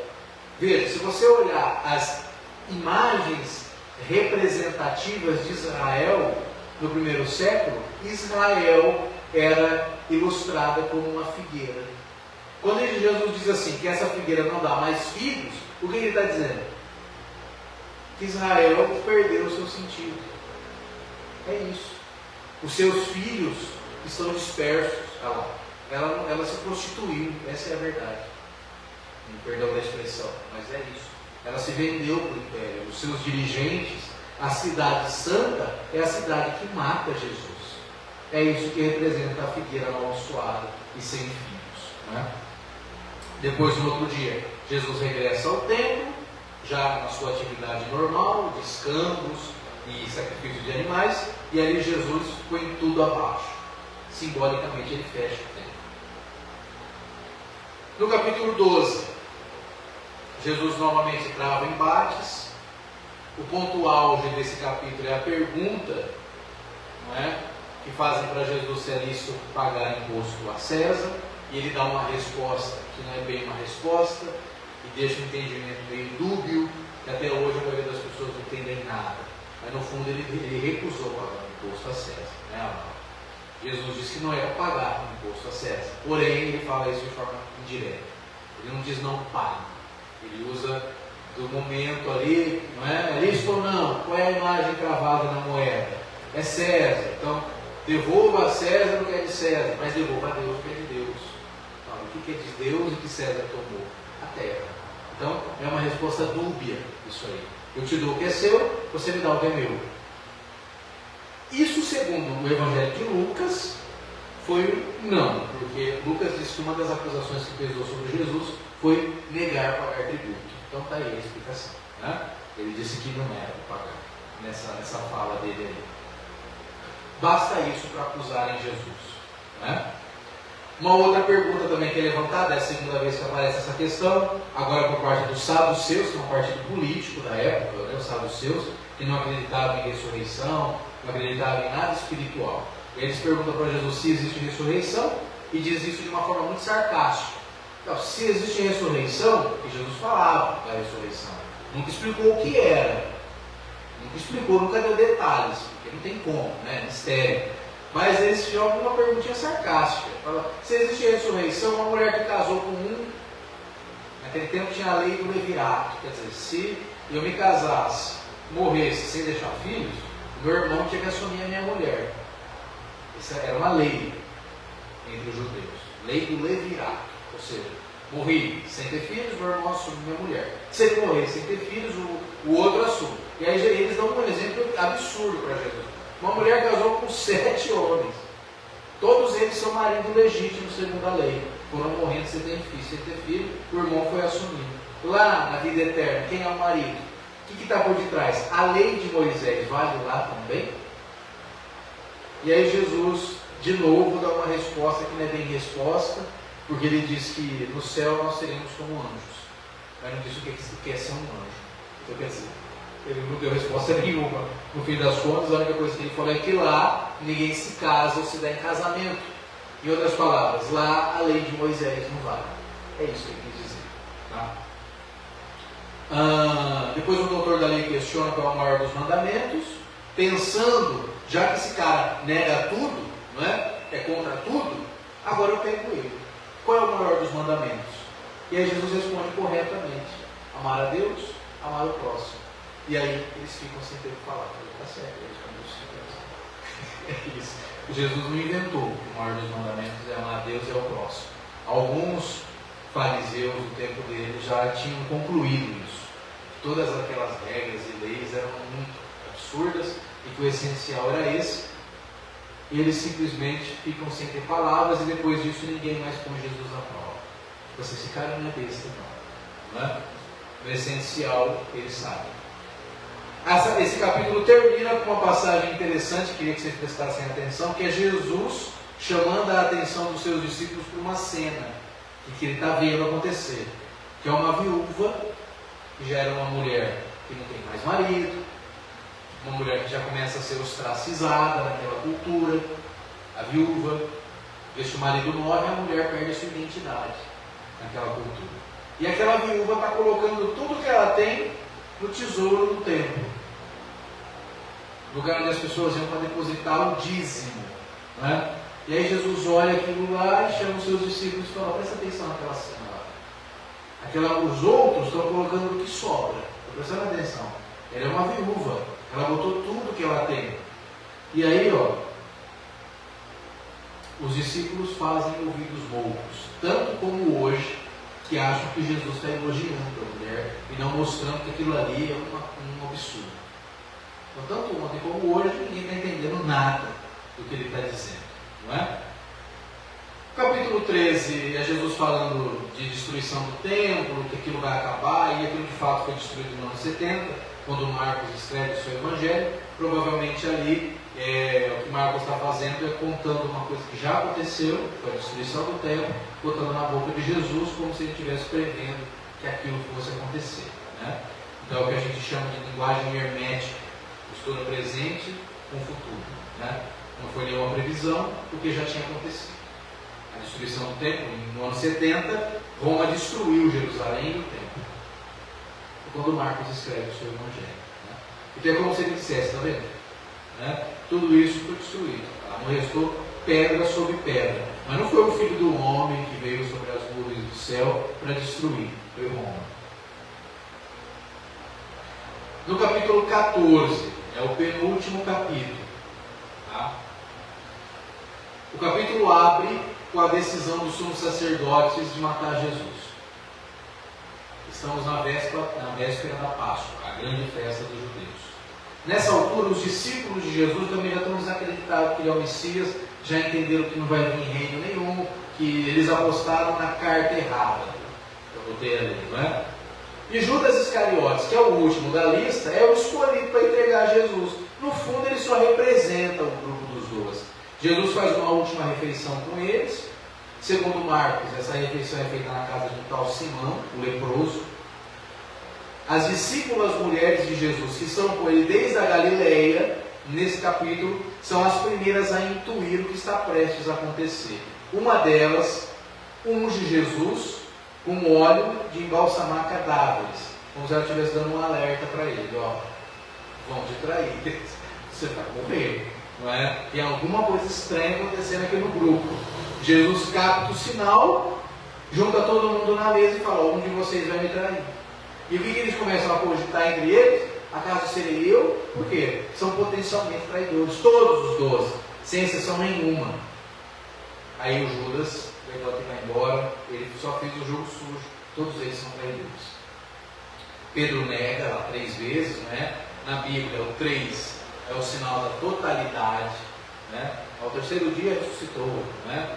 3 tem isso. Negar 3 vezes é dizer que ele é o negador mor, né? Ninguém negou tanto quanto ele. Marcos também diz que Jesus, então Jesus é preso nessa mesma noite da última ceia, ele já é capturado. Judas já pontuou onde ele estava. Foram lá e pegaram ele, né? Alguns questionam se Judas existiu ou não existiu. Eu acho que é uma bobagem, porque não teria por que não ter existido, né? O julgamento de Jesus também é narrado. Segundo Marcos, ele passa por um pequeno julgamento, né? E junto ao sumo sacerdote, que pergunta para ele se ele é o Messias, e ele se cala. Interessante essa passagem, né? O sumo sacerdote do templo pergunta para, no caso, Anás, né? E aí ele pergunta para Jesus: escuta, você é o Messias? E aí ele se cala. Diz assim: tu o dizes. Mas claro que isso é possível, né? Apesar de tudo isso, ele é entregue a Pilatos. Aí é interessante. Aqui acaba o Evangelho de Marcos primitivo, a primeira versão, sem o capítulo 16. Aqui é o que aconteceu e encerra a narração. Olha que interessante. Esse é o capítulo primitivo do último Evangelho. Hoje, nas edições da Bíblia, tem mais um, que é o 16, que acrescentou depois. Jesus é levado ao pretório, ou seja, ao palácio de Pôncio Pilatos, pelos sumos sacerdotes e pelo conselho de anciãos. Todos exigem que Pilatos execute Jesus. Não é histórico que Pilatos alguma vez tenha titubeado na decisão. Ele executa Jesus a toque de caixa. As autoridades querem, eu faço, né? Ele também é uma ameaça política. O que Marcos tenta fazer é uma manipulação histórica a fim de isentar Roma e culpar os judeus. E não apenas os dirigentes, mas todo o povo. Aquela passagem lá que o povo grita: crucifica. Aquilo lá não aconteceu, é impossível. Isso porque Jerusalém tinha acabado de ser destruída por Roma, e Marcos escreveu o seu evangelho exatamente para convencer Roma e os romanos acerca de Jesus, porque os judeus já estavam todos destruídos, né, com a destruição do templo. Por isso essa necessidade de pintar Pilatos como alguém indeciso. Mas não foi. Historicamente foi ele quem sentenciou Jesus. Ele via em Jesus uma ameaça política. Historicamente, é Pilatos quem manda matar Jesus e coloca como causa da sua execução a inscrição latina I, Jesus Nazarenus Rex Ileorum, ou seja, esse homem, Jesus de Nazaré, está aí na cruz porque ele disse que era rei dos judeus. Marcos registra que ao meio-dia, já com Jesus na cruz, a terra ficou toda em trevas. Não é uma afirmação meteorológica, né? Mas teológica. Significa dizer que o pecado tomou conta do mundo. O assassinato de Jesus é o pecado do mundo. O poder é o pecado do mundo. É isso que ele quer dizer. No meio da tarde, Marcos diz que Jesus dá um grito. Esse grito é interessante. Ele diz: meu Deus, por que me abandonastes? Não é? E em seguida ele dá um grande grito e morre. Aí acontece algo muito interessante e é aí que acaba o Evangelho. O primeiro Evangelho acaba aí. Um soldado romano ouvindo o que Jesus disse e a forma como ele morreu, diz assim: verdadeiramente esse homem é filho de Deus. E aí acaba o Evangelho. O que quer dizer?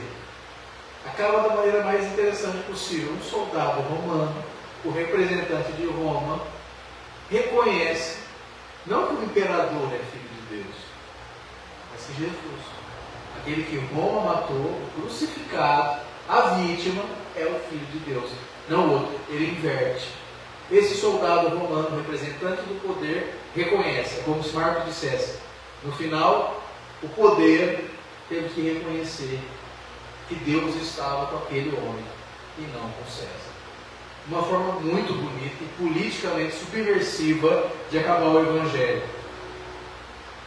E ficou assim durante muito tempo. Mas aí, como é que fica a questão da ressurreição?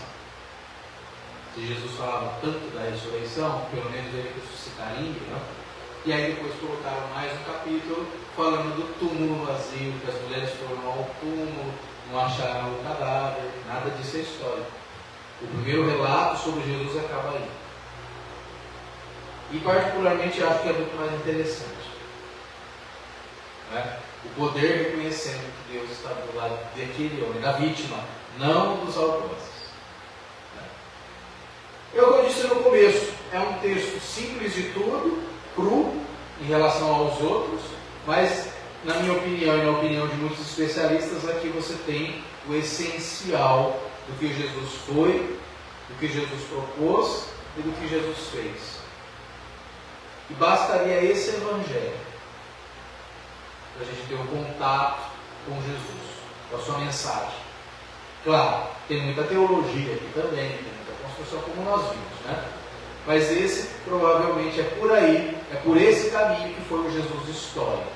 O que nós temos depois disso são criações mitológicas assim, do nascimento dele, da morte e ressurreição, né? Isso é o que nós temos de mais história. E aí a gente encerra o nosso bate-papo sobre esse Evangelho. Espero ter ficado claro, né? E fico à disposição caso vocês tenham alguma dúvida que eu possa contribuir. Mas eu acho que no primeiro momento, só para a gente já mostrar para que veio, né? Essa fala e esses tópicos aqui já nos ajudam na nossa leitura que nós vamos fazer depois aí, né? Na nossa casa, desse texto. Tenho certeza que depois disso vocês nunca mais vão ler esse Evangelho do mesmo jeito, né? Vocês, especialmente, estão aqui, nem tanto, porque vocês já estão acostumados com isso, né? Mas quem vai assistir ter contato com isso a primeira vez, tenho certeza que vai ser uma grande novidade tudo isso. Tá certo? E é isso. Alguma dúvida? Ficou alguma questão aí por dizer? Uma ponderação? Ficaram surpresos? Alguma coisa? Interessante. Diferente, né? Mas esse é o Evangelho. Certinho? Certo. Muito obrigado, agradeço a paciência, agradeço a participação. Depois eu mando lá então para vocês no WhatsApp os slides para vocês darem uma estudadinha. E tendo dúvidas, mandem para mim lá que a gente vai conversar. Tá certo? Muito obrigado.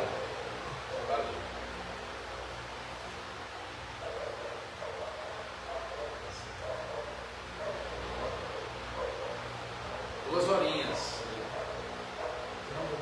Deu 2 horas? Você deu dia? Menos, né? Menos um pouquinho. Menos um pouquinho. A gente começou um pouquinho depois.